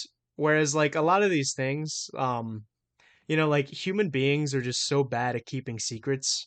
Like especially like if George Washington wasn't real, we totally would have figured that out by now. Like that cat like that whole thing would have been totally out of the bag. They would you have like a know? lot of people would have to put a lot of work because like that wasn't super Yeah, like super it's long it ago. So like that was right, almost to the exactly. invention. I mean, I know it's far away, but like it's very close to the invention of photographs. So that's like there's paintings, a lot of paintings of him, a lot of historical documents of people recognizing him. A lot of his own personal fucking letters, like I said, his body, his estate, everything. So like someone I can't even imagine the amount of length and secrecy that would have to go into faking him as a person Well, just as an right. And like idea. just right, and like human beings just aren't good at doing that. So that's why I don't really That would be I really don't funny really if it think turns about out that. that like we finally figure out that George Washington was not a real person. That'd be fucking hilarious. I'd love I mean, it. I'd love it. I'd I'd be kind of bummed because I like George Washington. I love George Washington, but I mean, if you really think about it, like obviously there's more compelling evidence to suggest that he was a real person, but just like him as an idea is a great figurehead for to start your nation or a thing to get people he behind. And is, yeah. politicians love having a figurehead to fucking fall back on because they're not, good enough to do it themselves, so they have to have an idea at least. So, I mean, it would make sense why they would fake somebody like George Washington as like a unification of the United States of America, or at least the formation of it. Um, Right, so and he's like an honorable man. It makes sense. allegedly, Like, you don't know. But there's, like I said, well, there's more right, evidence to but say that he was versus that he wasn't. Obviously, the whole slaves thing is the product of the times debate that you can have for fucking hours. But no, but that's not really what I guess you're getting at. I thought you were getting at like, like, well, he did this in his private life, and it's like, well, I mean, at that time, like, how really would you know? well, that's Because what a I'm lot of saying. that You don't stuff really know. I was mean, I don't. I mean, it's been forever since I learned about him, but I feel like most other people thought he was exemplimentary, however the fuck you say that word, exceptional as a human being in his private life. I think out of all of them, I think Thomas Jefferson was probably the worst. or like Ben Franklin. Yeah, he was a ladies' man. Yeah, them too. But like the rest of them I really do respect. Um but then again, like by like modern standards, like what they did really wasn't that bad, you know? I think out of all of Um them, George Washington probably. Again, this is from me just remembering from school. I don't know if this is actually the case. but he's probably the least like shitty out of all of them. And it's really funny that he wore like a lot of pink suits and pink coats because that was like the manly, studious Did he really? color. Yeah, his if you go to Mount Vernon, Oh, they have like this like I wonder how true that is. no, it's true. Like blue and pink were switched back in the day. Also, I don't know if you knew this, beer used to be the effeminate drink. So when all the royals in Greece were drinking wine, that was like the manly, sophisticated drink, and then beer was like the low class, effeminate kind of drink. So that was also switched before then. But yeah, a lot of It's actually, I could see that. Well, because beer has traditionally been more of like that wasn't really a Roman or Greek thing. yeah. That was more of like a German thing. Well, as Egyptians, Because Egyptians were the because ones like, that popularized beer. oh, I didn't know that. But But like that was like a big separation of like how you understood Europe at the time. It's like because for a long time, like German or Gothic just meant non-Roman, right? Um, but yeah, yeah, so if you go continue. to Mount Vernon, you can see like his suit thing that's on display, and like it's like a worn out brown slash gray now, but you has a twinge of pink. So like back in the day, it was full pink. Okay. So that was the manly color back in that day. I like The it when he wears royal. his black. I So like it when they wear their black, like long coats. It looks cool. I'm actually curious. I'm wondering where pink was changed to the feminine color. When I don't know. did Um, pink switch to a feminine color? Because it's definitely not in my lifetime. So I guess loosely from actually looking at it, it's Eisenhower, yeah, but like, 1953, when his wife wore a pink dress as her inaugural gown. So I guess they have thought to have that be a turning point for the color as effeminate. that's the thing. Like, just pink in general just seems just like newer to me. Like you don't really see anything like not like just men aren't wearing, but like I don't really see any women wearing pink. I guess like in old paintings and pictures and stuff Well, that's like that. because it was a Like, masculine color. So it's like if you go back to the 18th century, you'll well, no. But like that's not what I'm saying. Is that like I think it's like when you just see how most people dressed in general, like it just wasn't really that like it wasn't really any vibrant colors. Like it was just kind of like neutral or like like just like a navy or like a maroon or something. Like it wasn't any like vibrant like colors like that. I'm not saying like every pink is vibrant, but I I guess actually like like can you see pink. where I'm getting at? I think I shell pink looks do. fucking cool. I like it. I like it on I don't like guitars. hot. I don't like hot pink, Yeah, but hot pink is I gross. love. I don't like hot pink either. I don't like any hot highlighter color. Orange, Yeah, I don't yellow, like. fucking pink. I don't. Yeah, any of those neon colors I think look Yeah, really bad. But not a like fan. I no, but yeah, I do like some. Like there's that really light shade of pink that I think looks really Yeah, that nice. shell pink is like a classic light pink. That's what I'm saying. That's what looks cool on guitars. I actually want a Oh pink suit. yeah. I see that. Yeah, I want a pink yeah. suit I so bad. I went to Express the other day because I'm buying clothes for a wedding, and I was like, dude, I really want a oh fucking really. pink suit. A shell pink suit wouldn't really, or like That's maybe get like sick. a shell pink, like get a shell pink coat and then just wear like some other color on the bottom. Yeah, you remember all those annoying neckbeards that used to wear the tough guys wear pink shirts back in the day? I do remember Those guys were fucking that. retarded because they just wanted to get pussy by showing girls they were comfortable with themselves. It's just like we're in middle school. No one even knows about that yet. Yeah, it's like I remember when I was in middle school, I would wear like I wore shell pink polo shirts, like it just Yeah. people just make like such a big deal about all. It's like really like what? I just think it's funny that Eisenhower's wife was the one to change that around because her favorite color was pink. So now like it's an effeminate color because she liked to wear it like she's the poster child for that. That's pretty funny. I love purple. I think purple is so cool. Purple and gold I think is my favorite combo. Yeah, that is a good combination. Purple Um, rain. but I love like a violet and lavender and all that stuff. It's so majestic. I love purple so much. Honestly, if I can think of the most effeminate color, it's probably lavender or like anything pastel I can in see my that. head. Right. Which a pink can be a pastel kind of color too, like the shell pink. But I think it's a I combinations guess. of like blue and pink, um, and like lavender. Yeah, color is interesting. Um. Oh shit. How many Okay, genders it's are not in that bad. color? Sorry. You'll never know. um. But yeah, George Washington wore pink. Got more slave Yeah, pussy than but anybody.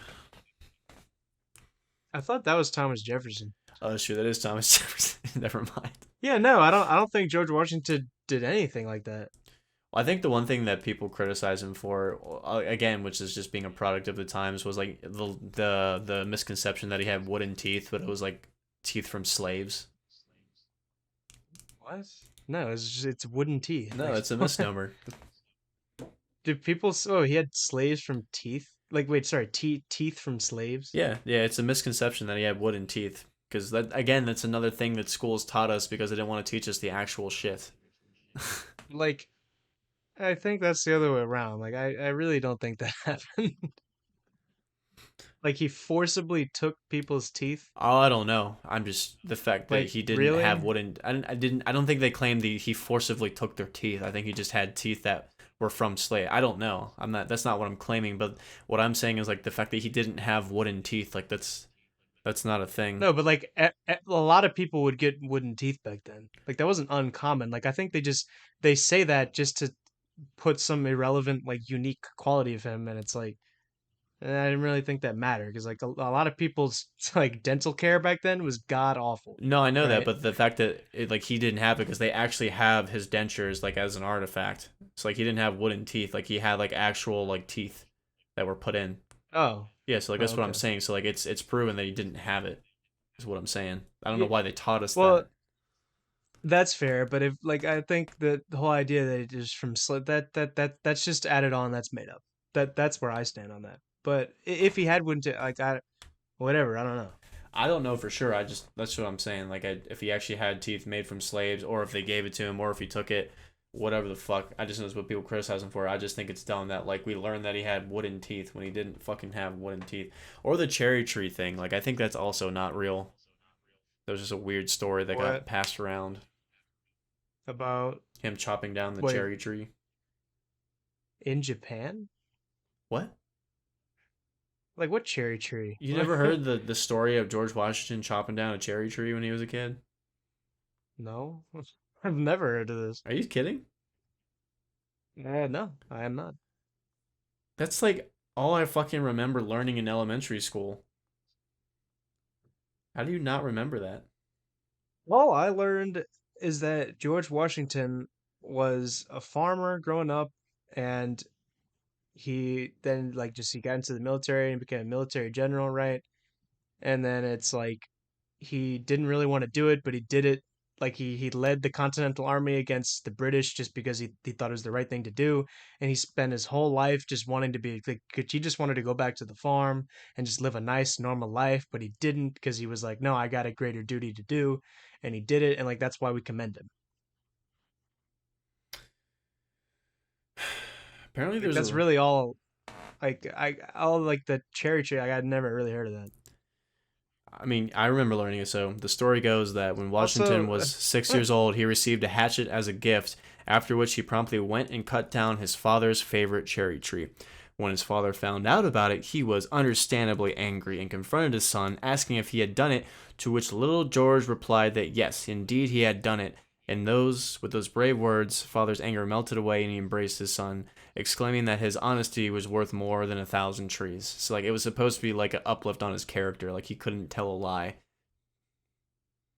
no. Oh. I thought you said cherry. Like I thought you were meaning like cherry blossom What? No, tree. cherry tree, not So cherry. I was like that's. Yeah, he went I to was like, are you Japan trying and to? cut down a cherry tree and then Yeah, that's what I'm saying. I was like, are started people a really war. saying that? Right. No, no, no, no. But Or like, I think no. there was no one where But like they say he was strong enough to throw a silver dollar across the Potomac. Like, there's a bunch of weird like myths about George Washington that people just fucking said for no reason. yeah, no, that I do know. But I still think he was a great man and he was a great first president, but also like it's just like he was like it was unprecedented what he did in like world history when everyone was like like they were offering the crown. They're like, no, no, no, just be our king. Like we love you. And he's like, nah, I don't need that. And then he just like, and he could have even like stayed president for his entire. But he's like, nope, I've done my time. This is what we all agreed to, and I'll step down. Like that's honorable. But was he hot though, by your standards? Um, let me look at the pictures of him. Without the wig, Well, I could do without the wig. let me see. George Washington. Yeah, those wigs look. Eh. George Washington without wig. Let me look up. Without wig. Let's see, George Washington myths. I mean, he just looks like an average Englishman. Average Englishman. So, generic white dude. Yeah, but I like how he dresses. I think that's good. Very astute. There's the one that how there's like the main picture that everyone says Yeah. like, but then there's like the second one that's like the second most famous. I like that second picture a lot, but like the presidential picture, I'm like, yeah. I mean, it looks cool. I'll give him that, but I mean, it's hard to tell what people actually look like back then. right, and like I mean, the painting is very good, right? Like this is post Renaissance art. Like people know how to right like paint things and make it look real, right? Or a lot better than what they did in before, like in the Middle Ages. But and um, no, I think Thomas Jefferson looks a lot better. I think it's funny that Benjamin Franklin was the one that was a ladies' man. And I think I was listening to a thing about Right, he I was wasn't gonna say always like that. apparently he was very I was athletic and people like loved his calves. They said that he had nice calves and he would like show them off. true, true, and well, then again, I mean, like, yeah, was different time, so I guess Yeah. beauty standards are different. But also, like, I mean, I do know a lot of guys that like they're athletic, but they're not fit, right? So like I can see how like that would be attractive, like I know a lot of people like they're really fat, but like they're still like they still know how to like play sports and stuff like that. They can throw and catch balls, they can like juke people and stuff like that. Like like they can do it better than I can, right? So I guess I can see why he would outcompete me in that Well, I regard. think like he had some illness or some injury later in his life, so like all the depictions we see of him are from that, but like apparently he just wasn't like Yeah, I that before. didn't yeah, I didn't necessarily think that he looked like that his whole life, right? Like that was just probably but yeah, let me look up Benjamin Franklin. I just think it's funny he had syphilis. Like he just fucking fucked around so much in France. Caught that That bullshit. was Jefferson. No, that was Franklin. No, it was Jefferson. Or maybe it was Franklin too, but Jefferson is the one everyone knows. That he was like in France the whole time. Are you? I think you're thinking of Franklin. No, no, no. The one that everyone shits on that he was in France the whole time in the Revolution is Jefferson. No, I mean not the whole time. I meant like he was Ben Franklin like fucked around a lot in France. He did. I actually no, you are right. Yeah, he did that too, but it was also Thomas Jefferson, Yeah. and he's the one who gets more shit for it because Benjamin Franklin didn't like he wasn't a politician. Like he didn't have like any like he was never like holding of public office, right? He never really had a say. I mean, he was very wise, right? And he has a bunch of like cool like you know writings and stuff like that of his view on life and but like Jefferson was like a politician and he had all these things. So that's why everyone was mad at him when he's they're like, well, like what right do you have to say of how this should be run? Because you like weren't even fighting with us. So like you know, whereas like Ben Franklin like never got involved in any of that. Oh, the other thing I remember about Jefferson was that he was just a nasty fucking dude to everyone. Yeah, he was an asshole. Yeah. Him was it Hamilton? Like who was the one that always wanted to like duel people and like shoot them? I want to say that was Aaron Burr.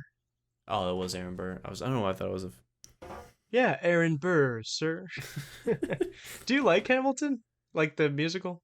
No, I'm not a musical guy. You know me. And the Yeah, fact you they like. mix rap with it, I just want to. No, it's You're like, Will, I'm not gay. I'm not fucking gay. I don't like rap musicals.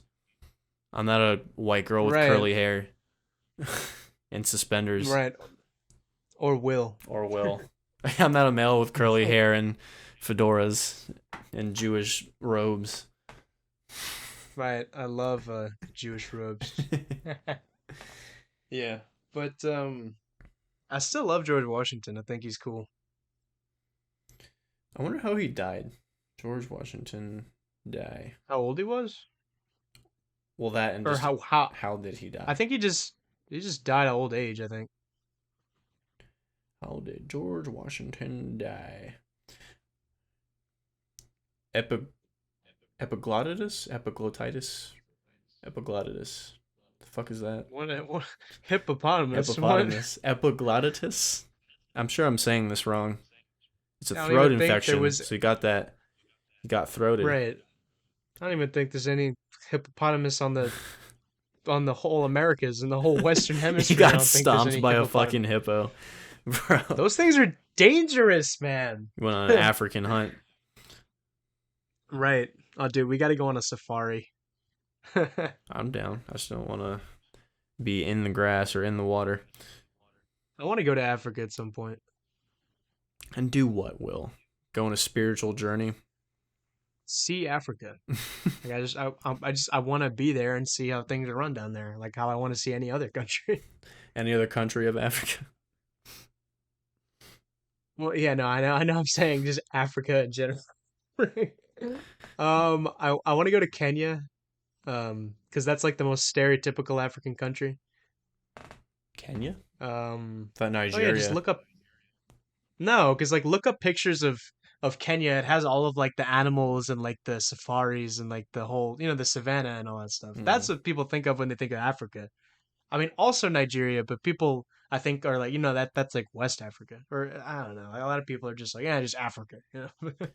Every time someone asks me like what country I want to go to in Africa, I don't know why I get put in positions where people ask me that. I always say Egypt, and they look at me like I'm fucking stupid.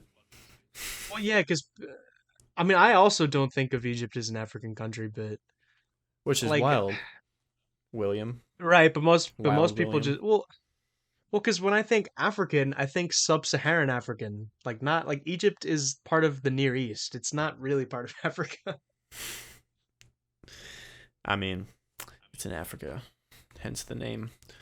I want to go to Sub-Saharan Africa. Ethiopia. Ethiopia, man. Ethiopia.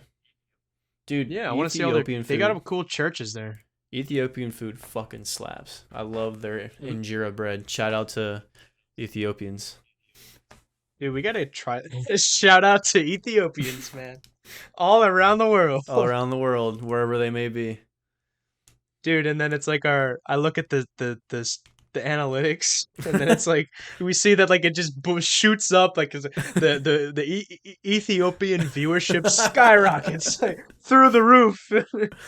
I'm gonna get a PO box. You can email me all your injera. Yep. Did I Like say from email? Ethiopia. I meant mail. Right. You say fucking Zoomer. Shut up. Email But me all your food. That's not a starving joke. I'm just generally hungry. I I've never actually tried Ethiopian food. Dude, there's If you tell me, I don't even know what it is. Like if you're telling me it's good, okay, I'll take your word for it. it's good. Like I said, there's one that's near actually where you live, so we can go there and you can review it. But there's one in Richmond that's fucking awesome. It's like really spicy, chopped up meats, spices, and like it's served on, like I said, injera as like this sourdough tasting flatbread, but it's made with a teff. It's kind of like Oh, it's okay. it's a plant that's like wheat, but it has like no gluten. So people that I are see. gluten intolerant can eat it, but it tastes exactly like bread. It's not like a bread substitute. It's just another, what is it? Yeah, because bread substitute, you could tell that's not bread. They consider wheat a grain, right? Am I not retarded? Is wheat a grain? Yeah, I think it So it's a is. grain, I guess. I'm not into food Yeah, things. People I don't know. right. There's one I saw in Washington, but it was in a really bad neighborhood, so I'm like, I don't know if I want to go there. Yeah, some Ethiopian places are in weird neighborhoods, just like randomly sprawled. But sometimes those are the best ones. Like it's like most foreign food, if they're just in a random bullshit strip mall somewhere, or they're like next to an auto shop, it's usually pretty good. Um, what about like okay, obviously I think South Africa is like the most palatable for like people like us. Is this because there's more white people Um, there, William? You feel comfortable around more that white people? that is exactly what it is. Um, I mean there isn't really that many white people there anyway, but no, but it's just the way Compared that to like most the other government African works. countries, It, though, I would right, say. that's what I'm saying. Like just yeah, comparatively speaking, it's just there's more like just the way that things run there. It just it's more similar to like a Western country Aren't they than a fucking lot of like like the other under places. collapse? Like, aren't they like doing awful right now? The way that they're being run. That's true, but I'm speaking more What generally a like parallel. as as if that like wasn't happening. What do you mean as if that wasn't happening? What does that even? Like I would want to see It just like, like assuming well when you walk there's around with your things eyes closed, happening. like Well, no, hand but over like your there's mouth. things. No, okay, but like there's a point where like that wasn't happening, and like I knew people that actually did visit there, and they said it was very nice, and I'm like, okay, cool. So I'm like, all right, like if I'm like living in this world where like none of that is happening, like that's where I'm saying like, yeah, okay, I guess I would like to go to South Africa. Like I mean, like there's stuff happening in like all the cartels in Mexico, but people still go to Mexico. I mean, it's like with anywhere. It just depends on where you go, and if you need a guide, and just Well, don't right, go to that those shitty places. well, right, that's what I'm saying, but like that's just like I'm saying like if you just judge it based on like, all right, how pretty does it look? What is like the food like? What is just the place like? I'm like, yeah, I would go to South Africa. I don't. There's something about Africa that just doesn't interest me to go. Besides Egypt and possibly Morocco, but I don't know. I like that Mediterranean sub-Saharan, like that interests me more than going to the jungle. Oh yeah, I think there's a lot more culture in like the northern African countries and just the Mediterranean in general. Well, it's not really the But culture. It's just that, I mean, that's part of it, but just well, like that the definitely area. I is a love the culture. Mediterranean area. It was true. I mean, yeah, I'm sure a lot of Africa, like Kenya, like I said, is beautiful, like with the whole Sahara and everything. I would like to actually go to Kenya, if Yeah. it's like the Lion King esque part of Africa, I guess. Yeah, that's exactly what it is. Oh, I just want to go to Uganda, like just go to some Ugandan village. Like they all look just like such nice people. Like in like the Who Killed Captain Alex. Oh, Like how could you like no decent human being could hate that movie. That movie is just like how could you not like it's so awesome. brings everyone together. How It sweet. does. And DJ, what is like the guy like DJ like the guy who like commented like on the whole movie and they never released a version where he's not doing that. I don't remember. But you know what I'm talking about, Yeah, I right? do. I That movie is so good. And like it literally it puts like the disclaimer like we never thought that this anyone outside of our village would see this movie. I do. And how like the director like literally built the computer like just with his bare hands or like the camera or something like that's crazy. Yeah, African ingenuity is pretty fun. I do like South African movies. Like I love District 9. I thought that was fucking funny as shit. I want to see that. I've never seen that. I don't know if you'd like it. It's very like it's first of all it's fucking Hmm. stupid, but it holds a special place in my heart for some reason. Oh, it's not like a serious movie. No, not at all. Oh, okay. Um um, I definitely want to go to. At some point, I want to go to like Ghana or something like that. Ghana be cool. I think there's a lot of cool ruins and ancient empires to see in Ghana. Um Also Madagascar. I don't again jungle and jungle bug things, I don't know, but I mean, it would be cool to go for the meme, yeah. right? Like, and we're going to see King Julian and all. Yeah. Um No, but it is so funny how that movie has like affected like how we think of Madagascar. yeah. It's just so funny, man. Like, um, I want to. Apparently, the Republic of the Congo is like the worst country Yeah, I'm like staying ever. away from Apparently, Central Africa. I'm gonna yeah, not want to go there. Rwanda. Yeah, fuck that.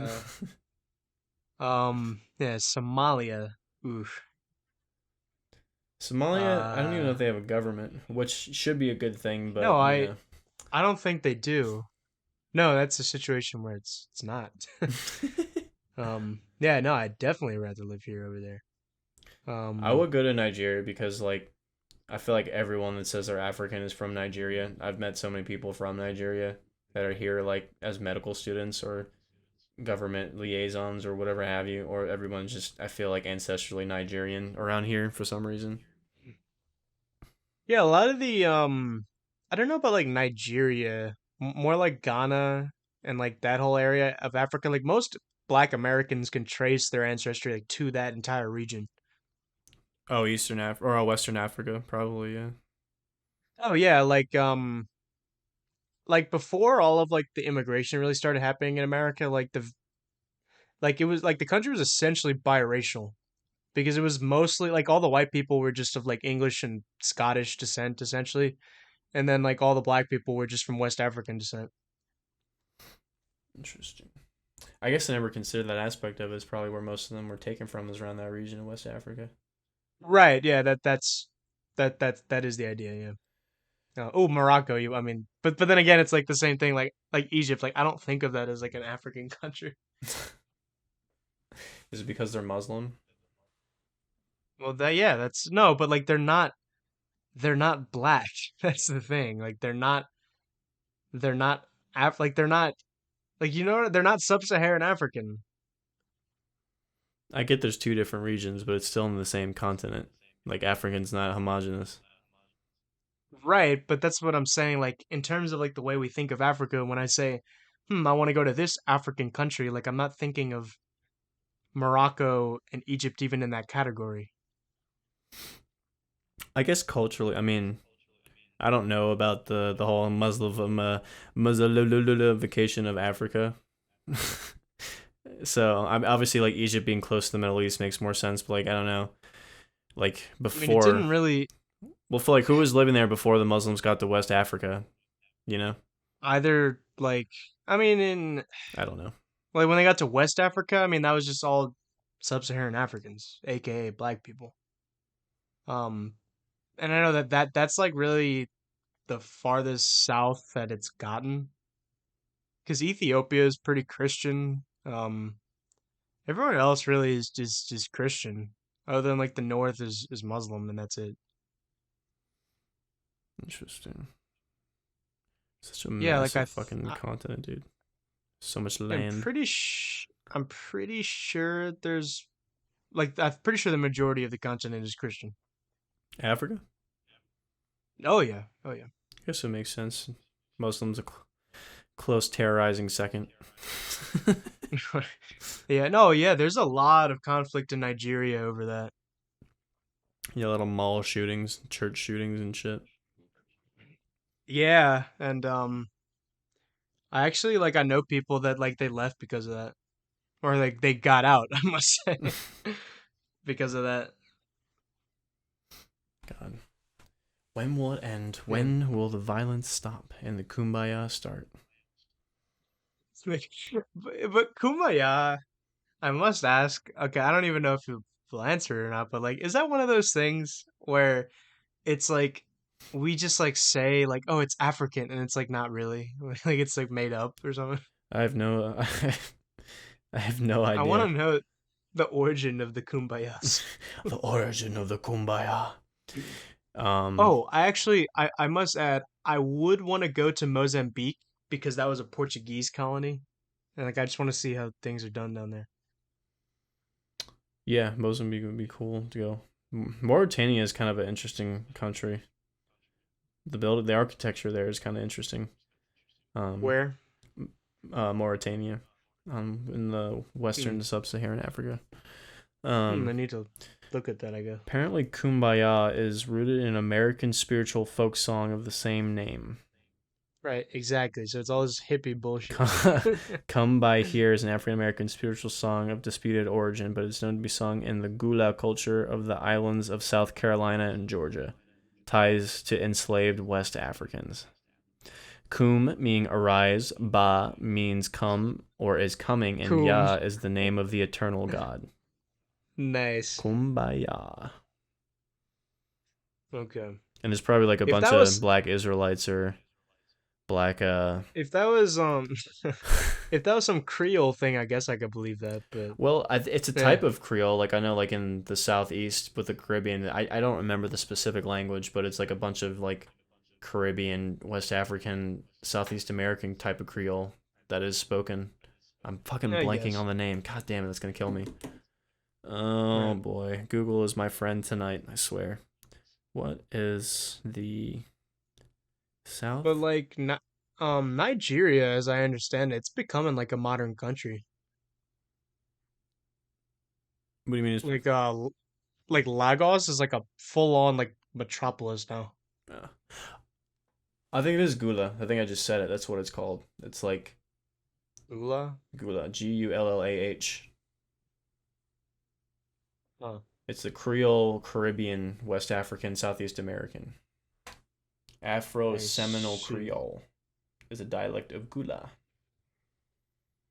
It's an English-based Creole vernacular spoken by African Americans living on the seaboard of South Carolina and Georgia. Okay. Okay. Yeah, because I knew there was. So that's what it is. So that's where Kumbaya comes from. I said the fucking name of it. Whoops. But, but yeah, Africa, cradle of civilization. From what I understand, like the Pope doesn't get along with with the African bishops. I assume not, because they're probably telling people to drink bleach and they can extend their hands by dancing. Well, no, not because of that, but because like I know, the I'm just being, African bishops are. Oh, yeah. I'm being Well, dumb. because like they're like very like vocal against like all the LGBT stuff and all that, because that's what how most Africans are. Um, yeah, and they're all like really conservative, and then obviously the Pope is like, hmm, I don't like that. Yeah, I'd imagine the. If you ever watch videos of like African preacher compilations, they're fucking hilarious. Oh, I love that. I love that, and like African American preachers, they got this charisma to them. Dude, I was watching this one. It's like they were about like the LGBTQ shit. This pastor's like, I have done research and found a video of a man sticking his hand in another man's anus and pulling out the poo poo, and he get the poo poo everywhere. It's just like, what the fuck are you talking about, bro? That's epic. Or like, Like, there's like what the the fuck? have you seen the interviews with like the African presidents, No, and then about like the homosexuality and stuff? You've never seen that? no, I have. I'm sure maybe, but like, it's not ringing a I bell. saw I saw one with the president of Uganda, and it's with this like annoying British woman, and she's like, "Do you personally dislike homosexuals as people?" And then the president's like, "Of course, they are disgusting." Dude, fucking Africans are wild as shit. They don't give a fuck. Yeah, dude, I'm just seeing a picture of the Pope chilling with the African bishops. It looks funny. Dude, it's fucking interesting because like most Africans don't get along with like American black people, and Right, vice yeah, versa. people Like there's such a people disconnect, like don't really think about that, yeah. and like you can tell like the Americans like we're trying to bridge that gap. We're all African. The Africans are like fuck you. Yeah, they're like absolutely not. Like what? We don't want to be But associated. yeah, but like don't you agree that like it's the same thing in like Europe? Cuz it's like the same thing where it's like Americans go to Europe and they're like we're all white people, and then the Europeans are like, "No, what the fuck are you talking Dude, the funniest one about?" is the Irish. It's like the American people that think that they're Irish and they go to Ireland and like they just get fucked with so hard. Oh, dude, that happens. Oh yeah, Oh man. probably Oh, I bet Italians too. Yeah, I was gonna say that, or like Germans. I just it's a funny concept to like this a dude from like Queens goes to Venice and like he just sees a guy like driving a boat. He's like, yo, look at that fucking in a striped shirt. Like, Yeah, right. It's like just dude's driving a well, because boat in they a beret. well, yeah, because those ethnicities were like all assimilated. Yeah, I mean, they still retained things about them, but like ultimately, like they still, like you still think of them as American. it's just so stupid. Like, I If we could just stop getting off of people's identity for like, a second, like, or getting on rather, like that'd be nice. I'm fine with it. It's just like it has to be natural. Like it can't come from like a point of like you don't have an identity, therefore, all right, I'm just gonna go to this. It's like no, it has to just like it has to flow naturally is what I'm saying. Yeah. Like a lot of like me with like the Jewish stuff, like a lot of people just point out sometimes we're like, well, that was really Jewish or something like that. And I'm like, yeah, I know.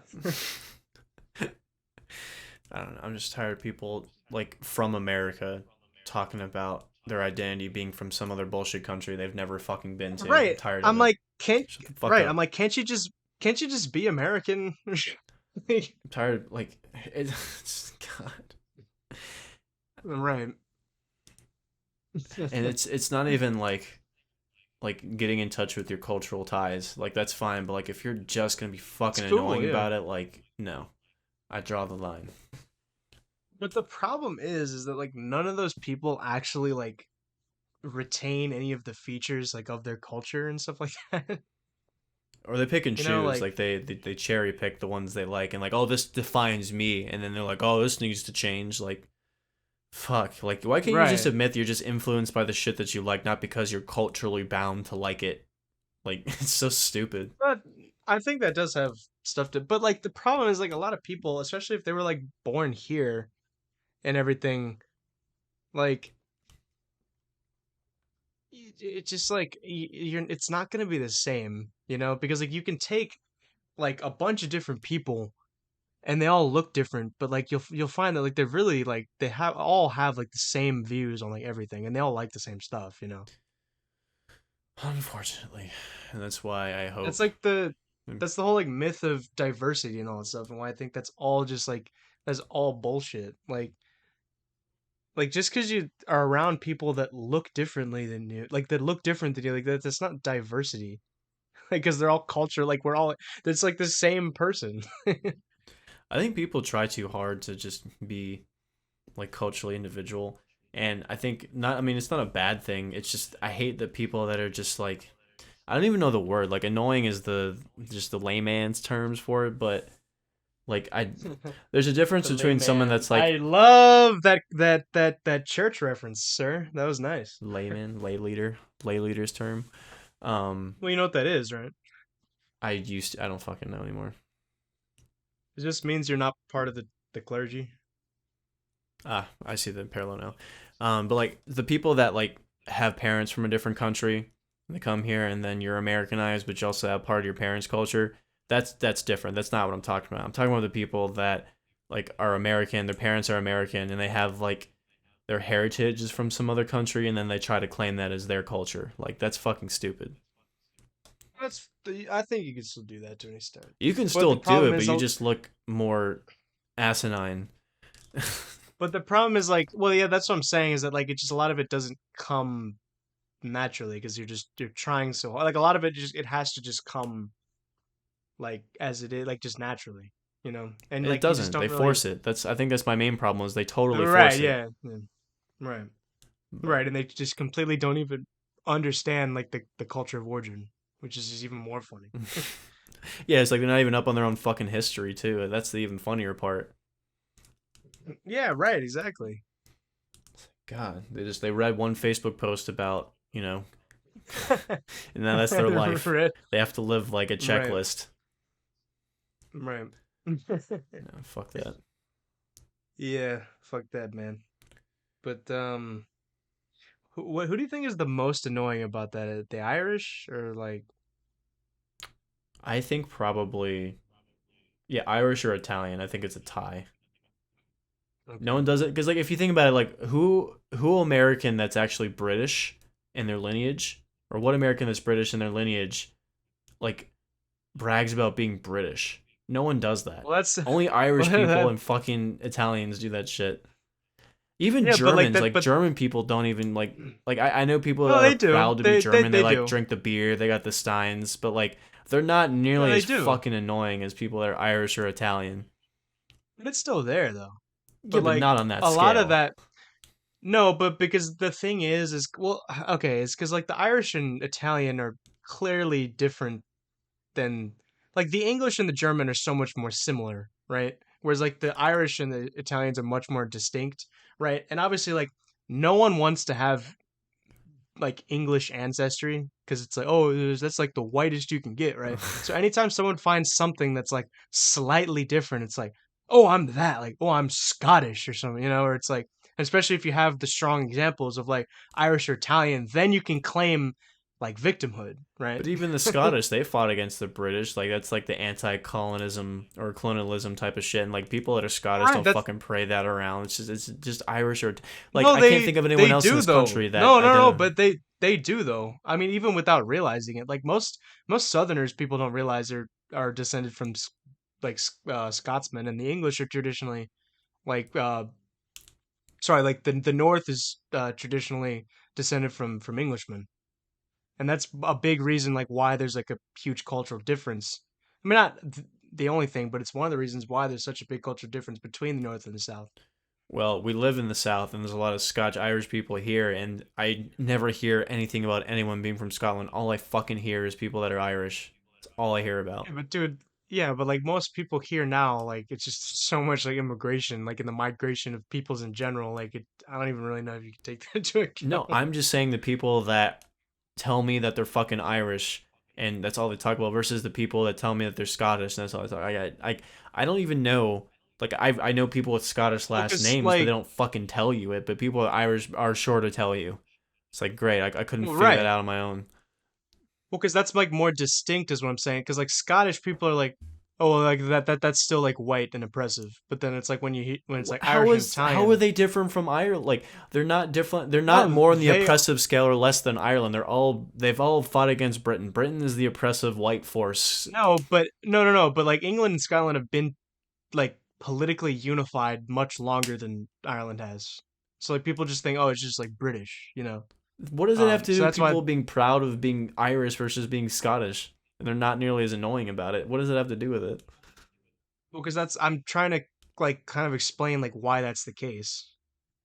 And I was like, the Irish came here a lot later than like the Scottish and the English did. So you feel like they'd have more cultural roots of Ireland or Scotland and England then. Wait, say that again. If they've been here longer, then you think there'd be more cultural roots and people would be more proud of Well, that these days than like being fucking well, no, no Irish, one. Italian. Well, no one cares because like the whole America was all founded on the point of like, no, we're not England anymore. So like they were like, no, we don't think of ourselves as Englishmen or Scotsmen. We're just like Americans. So like that's why like no one is like, oh yeah, I'm an English American. It's like that like that's why that's not a thing. Well, I wish it was none of it was a thing because I can't take it. I can't do it. Fucking it's bad enough you have But people that are like me where they're like a quarter Hispanic and they like overemphasize every Spanish word and like they try to tell you all about their fucking experience as a biracial individual. It's just like by your own ideology, because you look white, you've boxed yourself in and now you're having this crisis of self on your own accord. So good luck, you fucking idiot. a lot of it is like, I mean, a lot of it also is just like subtle dress things that you can do to just, you know, appear more of the ethnicity you want to appear Yeah, as. you're Like, it's not really that cosplaying. You're not. hard. You're fucking playing it up. Like it's not real. No, no, but you don't even really need to do that, is what I'm saying. Like, if you like don't wear like a t-shirt and shorts, you will look 10 times more, like you will look 10 times less like just average American. If you just wear like I mean like it's like the way I dress, honestly, like I just wear like button down shirts. Like sometimes they're Cuban, but they're not always. Like some like they're just button down shirts with some like nice like it looks more presentable. And like I wear like a watch and khaki pants. Like like I don't look like I'm necessarily like just average Joe beer drinking baseball cap wearing American. I'm not saying that that's bad. Like I know that it's like that's your culture. Great, cool. But like the problem is like it's like I'm a big believer that like whatever your culture is, just own it, because every culture has something cool to provide, right? So that's why I'm like when people get disappointed that they're like ancestrally English, I'm like, Okay, like that's cool. Like you literally have like you have Shakespeare, you have like all of this like like a lot of like the bulk of like the way we think of like dragons and all that stuff, all that is like English and stuff like that. You have like you have like Harry Potter and stuff like you have like a ton of English. There's a ton of English things. You got like their like tea and all that stuff. You got the whole English breakfast and whatnot, and like just a bunch of historical figures were English, like a bunch of good philosophy and literature, especially not just Shakespeare, but outside of that, like it's tons of good stuff there. So that's why like anyone who's like disappointed that I'm like you're looking at this the entire like you're looking at it the wrong way because people like look at it as like oh like I could go and like see my ancestry and it's like ooh I can see where I can score on like the victim the the victim mentality scale and Yeah, stuff that's like also that fucking annoying too. Like, oh, I'm because more that's what I'm saying. oppressed now. It's like, wow. Well, right, but We're just but that's right, but that's like it's like yeah, wow, great, you're It's like more I'm just oppressed. now realizing the generational trauma that has befallen upon me because of my 23andMe test. Like, Right, bruv. but but that's the thing is the reason why like the least white people like beef all that up is because like they want to claim that same kind of victimhood as some of these other ethnic groups do. Um like have you ever heard it the phrase Italians are the black people of white people? Yeah, you know what? I will say, as the It's Italian pretty versus true. the Italian versus Irish thing, I think Italians are way more fucking annoying. I think their culture is cooler. Not the 100%. American one. No, yeah, no, I'm not talking about the Americans. I'm talking about the actual Oh yeah, no, Italians. yeah, thousands of years, of course. Give it to Italy the is Italians, but like awesome. the American ones are fucking retarded. Yeah, I met some, but the problem is like it's just it's hard to find people now that are like 100% Italian, like culturally and like genetically, just because of so much like intermarriage and stuff like that. Yeah, I mean Like you're they're talking down to percentages at this point. yeah, but even no, but like not just like genetically, I said, but also culturally. It's just there's so much like intermarriage and everything. Like Hmm. it's just like a lot of times like they're not even really like you can't even really distinguish them anymore. Whereas like back in the day, like you could totally tell who was who. I honestly, it's like their last name. That's how I can fucking tell. That is one way. I mean, I can more tell like not necessarily because I Or mean, they'll tell if I you. don't know the last name, yeah, or they tell you. But a lot of times, like I can just I know a lot of people say this is racist, but I'm like, well, this doesn't mean this doesn't confer any negative sentiment or positive sentiment. But like I can just kind of look at someone and I can tell like I can just kind of tell what they are. Like I'm good at physiognomy and everything like that. You can tell if their And eyes are also too like close together, if they're commit a felony. I don't know, wouldn't know if I'd go that far, but like I'm good at recognizing like phenotype and all that stuff. Phenotype. Yeah, no, it's a lot more subtle than people think. Like all these things, like oh well, like this person's like he looks white, and I'm like, I mean, not really. Like when you actually like, because like this is where a lot of people would say I'm racist because like I can actually like like I can just I can analyze like the different faces and stuff like that. I could tell like yeah I don't like I don't think this person like looks as white, quote unquote, as you think he does. Yeah, and I think I think I'm a little bit too harsh on Italians. So if you're listening and you're Italian, fuck you. No, but it's also cool because like I can tell like it gives me like a better understanding of like cultures in general because I can see like the different influences in someone's face. Like like a lot of Italians, like I can see hints of like Arab in there and stuff like that, and Yeah. Berber, right, and Greek, right, and also like when um I was initially like just kind of confused as to because like most Middle Eastern people they just put as white on like census and all that stuff. Initially, I was like confused, like why? But then the more I think about it, I'm like, yeah, like I've met a bunch of Arabs and like Middle Eastern people that like don't look too ethnically far off from my grandpa. So I'm like, yeah, I can see it. Yeah, especially like tribes in Afghanistan and a lot of people in those regions in the Caucasus of the mountain. Yeah, like have you seen my grandpa? No. He looks a lot like Sean Connery. A lot actually like Sean Does he Connery. talk like Sean Connery? No, because he's not Scottish. um, Oh fuck! What a weird accent. Scotland. I I I love Sean Connery. I can't think of one legitimate movie that I've seen him in besides James Bond. You never Indiana Jones. Oh, it's true. He was in Indiana Jones. Yeah, he plays his dad, and he does a great job. Right. Right. Right. But Right. I other forgot about than that.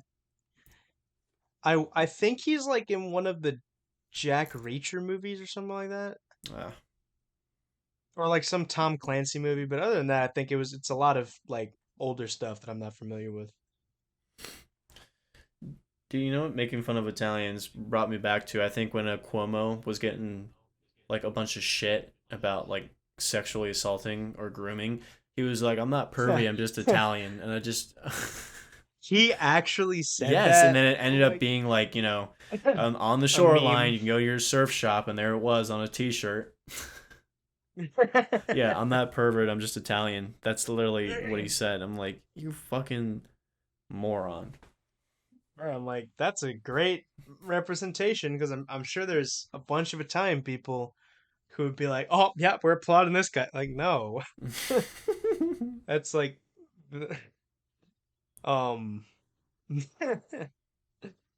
Ireland's still cool. I mean, I do like I've been to Italy. Italy's cool. I want to go to Ireland. And like I said, all Me the too. places in It's America beautiful. where there's a mass conglomeration of Irish or Italian, I want to fucking stay very far away from. You know, New York, Boston, Boston. fucking that whole bullshit area. So I don't even Mm. want to go to the places those people are at, let alone hear them talk in their shitty accents. I actually like going there because they have really good Catholic parishes. But the good thing is that like all those well, it's not a good thing, but it's like I'm saying in the context for like what I'm saying is that like a lot of those people like don't even go to church anymore anyways, so you won't get those like annoying Italians. Like you'll just get like just regular people you get along with. And it's nice. God, is the mob still a big thing? Like, do we kill all these idiots yet? They're still running Well, things in the cities. I feel like they're kind of getting oh, it's overshadowed still by these Latin cartels. it exists. Like I mean I know in Italy it definitely Oh does. yeah, for Like sure. But I mean, like in the states, I don't really hear too much about Italian or Irish mob shit in the states. I want to say like it's like the KKK where like it exists, but like they don't do anything anymore because they wouldn't be able to get away with it. A lot of them were kind of And like stupid. Like the way they got caught, like their ego and their arrogance, like got a lot of them. Like not many cartels do that. Cartel money, they're just getting like killed because they're just getting overrun, and that's just the way of the world right now. Like everybody's tired of these fucking assholes. They're just shooting them. But like I feel like every time like I've heard about like Italian bosses getting caught, they're just so sloppy and like they just thought they could do whatever they wanted because you know those people are they're fucking yeah, arrogant. like in Goodfellas, remember he just like left the cocaine in the I can't remember what the fuck was his name. Henry No, not in what's his name? Goodfellas. The real life guy. The big. What the fuck was his name? Al Capone? No, not Al Capone. This is back in the 80s, Oh, 90s, New York. John John Gotti. John Gotti, that's his name. Yeah. Like all those guys are just fucking dumb. Oh my god. And like their So hitman that like they killed like like a shit ton of people, like they just couldn't keep their fucking mouths shut. Like they like I god. remember I remember the Sopranos. They talked about that. How he was saying like, yeah, back in the day, like if you got caught, you just kept your mouth shut, like you wouldn't snitch, you know. Yeah. But then like later, people eventually ended up doing that, and I've how he kept. never understood how like Italian mob shit was cool. Like every time I've ever like seen anything about it, it just was fucking dumb. Like they're just retarded. Like I don't get it. I don't get why it's popular. Like it's the I think a Italian lot way, of the it's fun. boss. Like fuck, it's so No, stupid. but I think it's funny, like this the way they talk and the stuff they say. It just but like it's serious. Like they're at like a serious meeting, and they sound like they're It's just like, yeah, there were like two or three of them, and then the Czechoslovakian immigrants or some shit. It's fascinating Like, to me. how are they ever cool? I don't get it. They're always just a Well, fucking meme. Like, because Italians think they're cool, and there's a bunch of Italians. Of course, yeah, they're all that circle gets jerking, I popular. guess. Fuck. Right, that's how it gets popular. Oh my god. But like the one that's the least like that is The Godfather. That's definitely a more like serious movie. Yeah, he's a fucking fictional Um, character. Go figure. right, that helps too. It's like the But I the think the it's Bill Burr thing with with Philadelphia. It's like the whole pride of your city is built around a fucking guy that doesn't even exist. Don Corleone, or not even him. It's Rocky. Yeah. So Yeah, I forgot. Yeah, New York is Don Corleone. I love Don Corleone. I think he's awesome. yeah, let's type one in the chat for uplifting Italians. See if you Yeah, I can think find he's some. Type your favorite Italian in the comments. I love. Have you ever heard of Father Matteo Ricci? Nope. Have you heard of Rudy He was a Giuliani? no. Well, let me see. Famous Italians. Let's Let go me down. see. Let's go down that list. Let's go there. Famous Let's see. Italians. Pinocchio. Pinocchio. Yeah, well, I guess that's an Italian name. I never thought about that, Yeah, but Pinocchio is actually a let's great metaphor because they're fucking exaggerative. let me see. Oh yeah, I forget like how many people are Italian. All right, you got Christopher Columbus. Oh, he's another famous, wonderful Italian. Um, It just keeps getting better and better. all right, I don't count all the Roman stuff like Julius Caesar. I'm like, Yeah, no, those aren't that's real not Italians. Italian. Those are That's the beta oh cool Italian. Marco Polo. Marco That's Polo. cool. Uh, Benito Mussolini. Mussolini. He was a great Italian. Michelangelo. Donatello That's Versace. cool. Donatello. Wait, is that like the what the Ninja Turtles thing is basically? No, that's the painter. I'm telling you, Donatello Versace, the fashion Right, but like, what's the painter's name? Donatello. But like, he does no other name, I'm or sure he like it's does. just I don't. I mean, I've only known those painters for their first names, so I don't know. okay. Oh, Dante. He's Italian. Like okay. That's like y- they have like cool. Like they can claim that they have the coolest part of European culture with They Dante. do, which is why it's fascinating how they're so annoying as Americans because their culture is so fucking cool. Yes, I saw. I know. I saw a comedy sketch on that. It was a stand up thing, and the guy was like, what happened on the boat? Like, what happened to them when they came over here? Like, you see Italy, and it's so beautiful and romantic, and it's just the rich culture and history. And then you come here, and it's like, hey, I know what the fuck I'm doing, and it's like, what happened? Michelangelo. Oh, Da Vinci. That's epic. Hell yeah. I also love the way he looks. Like his portraits just looks cool. For Americans, we Vivalt. have Ariana Grande, Oh, God. Great start. John Travolta, He's done some stuff I like. Alicia Keys. The fuck? She's maybe like Italian and black or Got something like that. Robert De Niro. We got Madonna.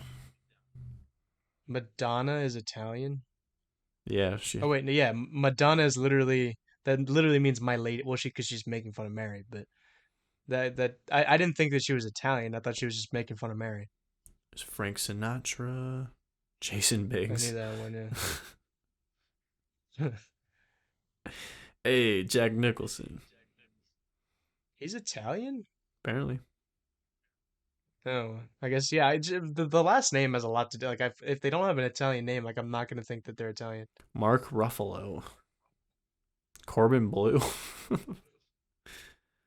Yeah, no, he's Jamaican and Italian. Interesting. Rudy Giuliani. There you go. Leonardo DiCaprio. Couldn't have guessed that one. Yeah, Alexandra that's Daddario. oh Vivaldi. Great. And That's probably also Angel Vivaldi. He looks Italian as fuck. right. Who is it? He's like a American shredder guitar player. Let me He see just this looks guy. fucking. He looks New Jersey as fuck.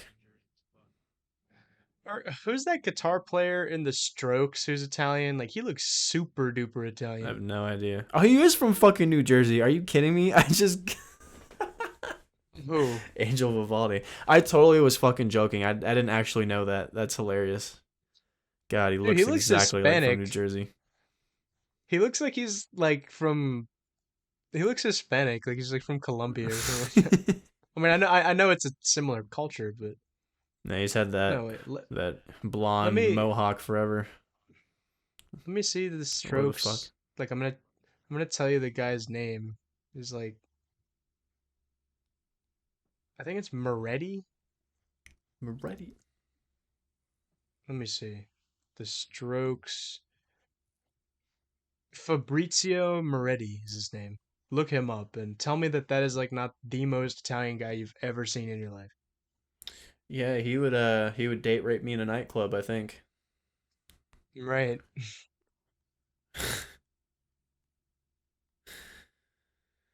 Oh man. Man. Yeah, you know there's Wait, he says he was a Brazilian. what? Brazilian Well, he American. was yeah, he grew up in Brazil, but he's Cool. like his parents were Italian. He's he actually yeah, like he speaks like four languages. It's cool. Crazy.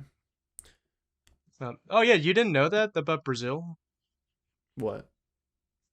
The Like Brazil is a ton of Italians. Like I think more than America. Oh yeah, I don't really know much about Brazil. Yeah, like that. I mean, that's what's interesting about Brazil and what I've talked about is that it's so similar to America. Like it's essentially just the America of South America. Like in it's just it's the Portuguese Catholic version of America, where it has this whole history of like slavery and everything, but it also has like just it's so ethnically diverse. Like Brazilians are just like I've seen a Brazilian that was like every single race you could think of, and then like they had a huge influx of like Italians and Irish and German. A lot of people don't realize that about like you know like all the German stuff in the south of Brazil, right? Mm-hmm. Yeah, like there's some villages that like they literally look like they're from like Bavaria. It's crazy. Global travel, man. But It is a thing. yeah, but I guess like the reason we don't think about like Italians in Brazil is just because they're just so like just culturally similar to the Portuguese, so you know you didn't really think about it. And they assimilated really quickly too, just like how the Italians assimilated here. Yeah, they definitely did something. Yeah. Right, yeah, right. Um, dude, you gotta come to Brazil with me, man. We get the Airbnb. I'm down. I'll explore anywhere. I don't care. Such a vibe. I want to go back so bad, man. I love like any place that's like Creole or anything like that. I mean, just because I'm from New Orleans, but like, I love those places because they always have like the best music. Yeah, and the food too. Although I don't think I've ever Yeah, had besides like Brazilian steakhouses, but I don't know if you can count those as actual Brazilian food. that's I wouldn't count that. Brazil, I think lacks a little bit in the food category, whereas like some of these other Creole places really shine in that regard, like New Orleans or Mexico and stuff like that. But it's still good food. Like a lot of it's just kind of like Hispanic food, where it's just a lot of beans and rice and meats and chickens, and it's really good. And it's really not like bad for you, so that's why like I would be fine with eating that, like like regularly. Yeah. No. Yeah.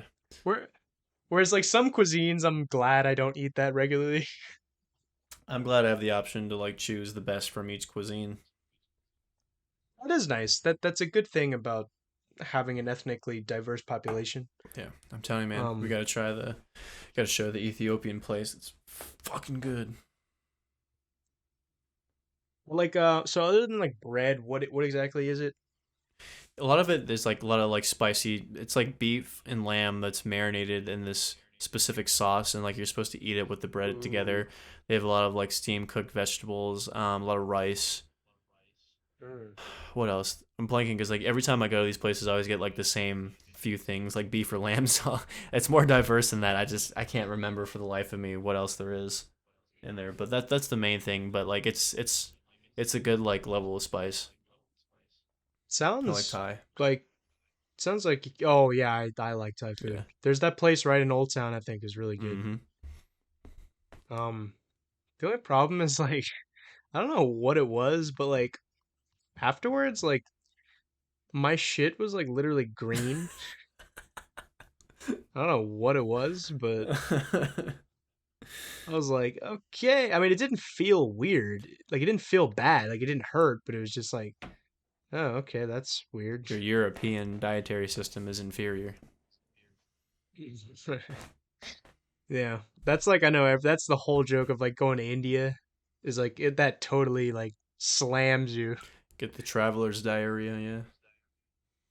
right? Don't drink the But water. that is right. But that is funny how like really like, but that is testament to that like certain places like really do have the best of whatever, you know. Yeah. Like it's not all of this whole marketing gimmick. Like a lot of it is really true, you know. No, yeah, I agree. It fucking. I mean, I don't know. I feel like it just depends But a on lot of if you're used people, to it. Because I a feel like if lot, you can just get used to it, unless right? But your body really is that intolerant to specific spices and foods, or you just have IBS in general. I feel like you can just build up a tolerance. Because like I used to like spicy food, but it always would kill me. And after the years, I just built a tolerance to it, so I can handle a pretty decent level of it now. right. But like I think a lot of people think that like when they say, "Oh, you can't beat the this from this place," like they think that's just like the boomer like attitude. I'm like, no, I think that's pretty true. Yeah. No, I agree. Yeah. Oh. Right. Ethiopian food. I'm trying to think of like any other big cuisine that I haven't really tried. I guess like just a lot of French food I need to eat. Even though I like don't there's just like not French really food. It's too like I've won first off I got fucking food poisoning in a really nice French restaurant for Valentine's Day. That was great. But like I've been to a not really. couple of them and like they're not like I don't know. They're kind of overhyped.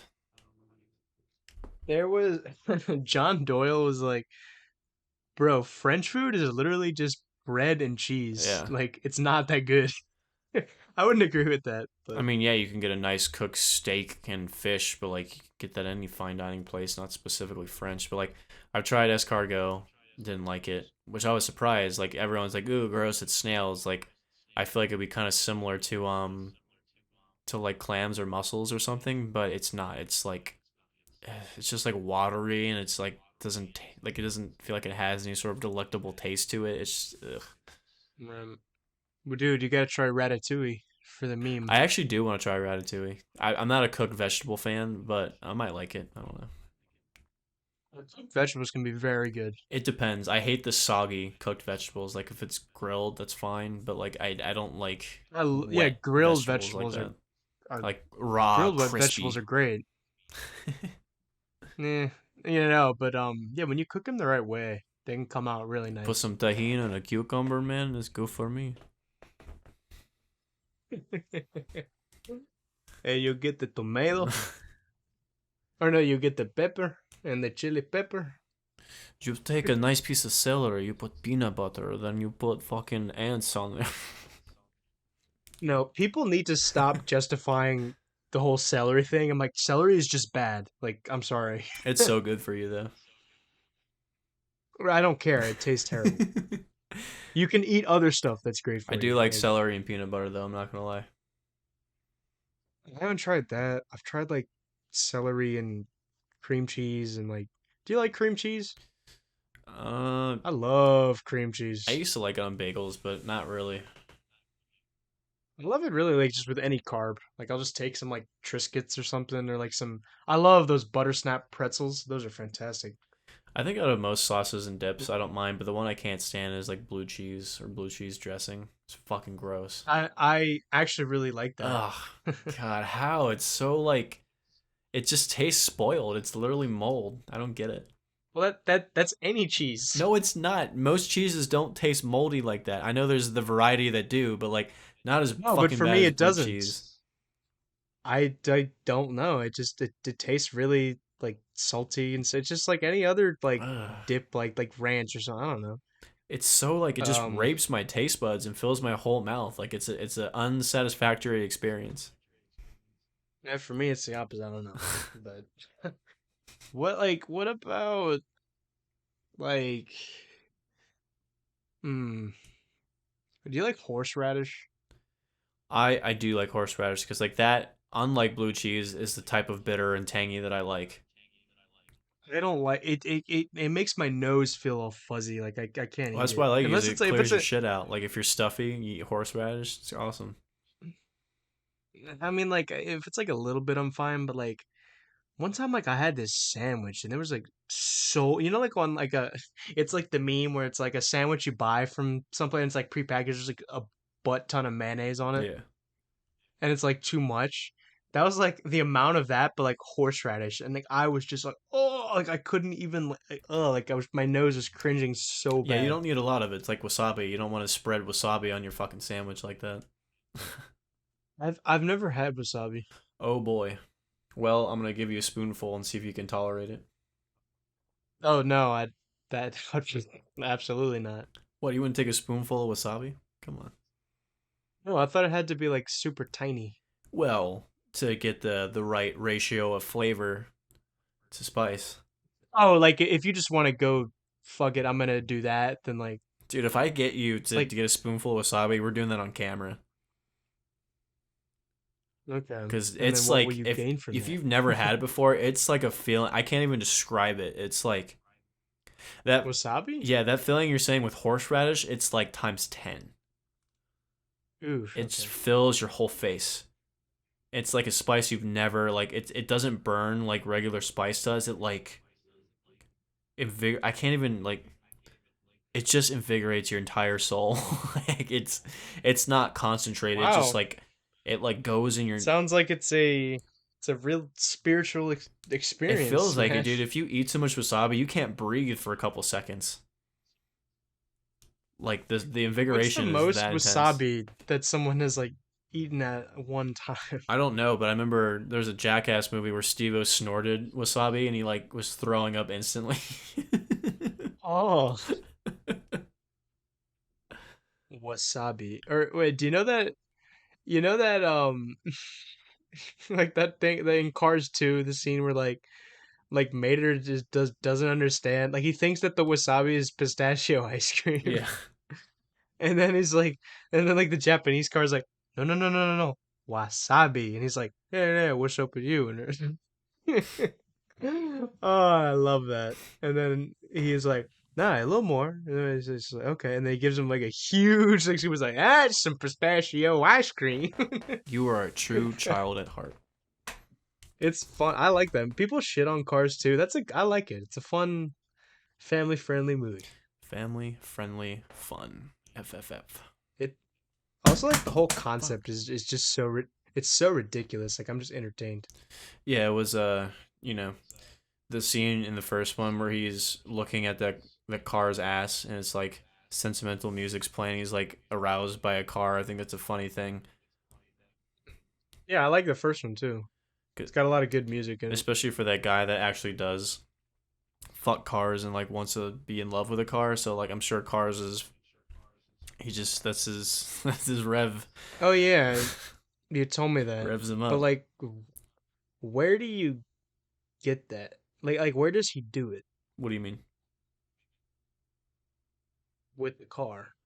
Oh well, they didn't really go into it. They just like saw him like making out with the steering wheel, or like he'll lay under the car and like make out with the bumper, and then he's probably put his dick in the tailpipe a couple times. I would guess. Okay. Oh wait. Or like you ever see those So videos of like, people putting a fleshlight in the car and they turn it on and it sounds like blah, blah, blah, blah, blah, blah, blah. It's like bubbling, so he probably does that. no, I've never, I've never seen that. No, Yeah, I don't look that kind of stuff up. there was a bunch of videos where um, people put fleshlights in their tailpipe and it would make a funny noise when the car was started. So Nice. I can only Um, imagine that's like his wildest fantasy. right. So like going back to wasabi, is wasabi like the DMT of spices? It's probably the closest thing as a out of body experience you can take with a spice. I'm sure there's something else, but out of what I've tried, wasabi is number one. But again, you have to Is have that like your a lot of it. It that's your favorite spice? it's not my favorite spice. I'm saying it's like a feeling I've not ever experienced with any other food. Like I've accident like someone dared me to take like not a spoonful, like half a spoonful, and you literally can't breathe for 2 seconds. Like this wave of just like it's not Man, like spice. you're It's just like you're making me want to try this. yeah, I'm gonna make you do it just so you can experience it. Like I'm not joking. Like we're gonna do it on camera. Um, I can't describe. It's like imagine like you know the pain you feel like when you go numb and your leg goes static and you can't move or it like shocks you. I It's guess, yeah. close to that Or like, feeling, is it like getting the but in wind your knocked out of you? face. Yeah, and it also feels like the wind's knocked out of you. I got you. Okay. But it's only for a But couple. like Like for it and doesn't last that long. It's not like spice where it lingers forever. So like it's super intense, but it kind of goes away quicker. now like does that happen even with like a little bit of it? It so the best way I can describe it, it kind of gives you that feeling, but on a small level, it actually kind of feels good, kind of like a little high, and it mixes good with the flavor of the thing that you're eating. So that's why I like it's like a little wasabi with your sushi is a really good thing, or like pickled ginger. But if you just have it on your own, and it's a lot of it. It's a bad time. I It's a got real you. bad time. Dude, Mater thought it was ice Yeah, I cream, can't man. imagine eating like a mouthful of wasabi like ice cream. I'd fucking probably would throw up. Let me Like I see. said, you I'm gonna, it I like want, invigorates your whole I want to face. see It feels this. like your face is like the hurt static when it goes numb and like you can't breathe for a couple seconds. I'm looking at this right now, eating a spoonful of wasabi. Ugh. Let me see. Let me see this. Manly. Okay, let me look at this.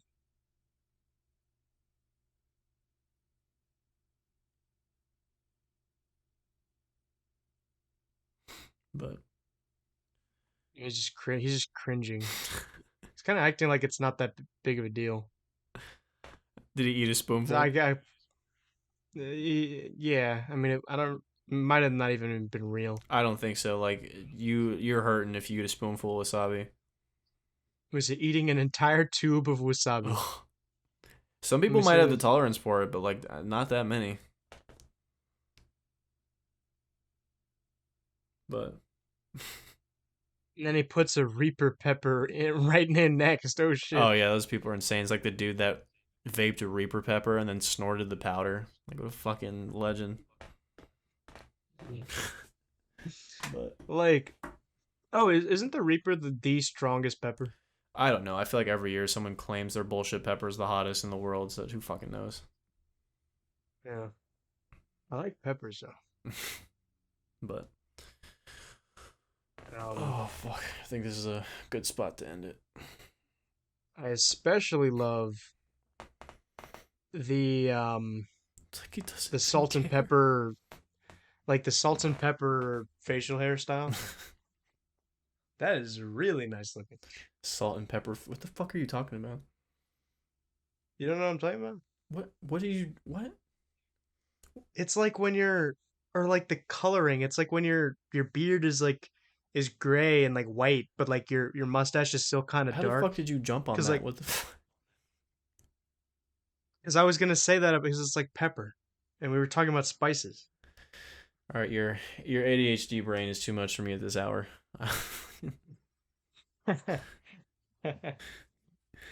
Right. Fuck. Well, this was a good one. This would be the trilogy for the Trilagi. for the yes for the weekend, and then we'll do Apocalypto for the next one, Oh, I'm excited. I baby. fucking love that movie. That movie's so good, I haven't man. seen it But forever, so like, I'm excited to watch it again. yeah, it's that's gonna be something. We're gonna be watching that. When do you want to come? Like Tuesday? We'll figure it out. But Alrighty, before we go, what do you sounds rate good, man. Incubus out of 10? Incubus, I'd give probably like a 7. Solid. Really good. Solid, Yeah. solid. Yeah, because it's more than just above average. Yeah, we go through this every It's time. I good. know. Yeah. I Right. fucking Well, know. it's just so people understand the rating system, and it's not like you rated this, that, and that, and it's like, yeah, well, it can vary from genre to genre. Like, like this movie, for example, getting this score higher than this movie got this score. It's like, but this movie's better. It's like, well, yeah, I mean, like they're kind of different genres, and I don't really think that that's necessarily comparable. Like that doesn't mean that this movie, because I gave it a higher score, it's like it's a better movie. I mean, it can mean that, definitely, but not like always. There's a little bit. There's more to it than that. There's always more to it than meets the eye. I was about to complete the sentence because I knew you were gonna say that bullshit. Fuck you, go to bed. Mm. Yeah, fuck you. Go to bed. Fuck you, bitch. Don't get all Italian with Yeah, me. I'm gonna have the salt and pepper facial hair, and I'm gonna be stunting on you, You man. better grow an actual beard before you get peppered. Otherwise, you're gonna look like tapeworms coming out of your face. Yeah, no, I will get to that point. I tried. I must let you know. Stop jerking off and you maybe can grow some hair. Depleting all Well, I your don't do that anyways. nutrients. So, Ah, right. fuck. It's kind of coming there a little bit. Oh, is it? I'm Is it just wait. connecting the dots? Oh no, the dots are connected. It's just the problem is that like the cheeks aren't fully like filled in. That's really because like it's everywhere else and they're all connected. It's not really patchy anymore except for like the cheek parts. Other than that, it's complete. Well, best of luck to you. Thank you. Alrighty. Goodbye.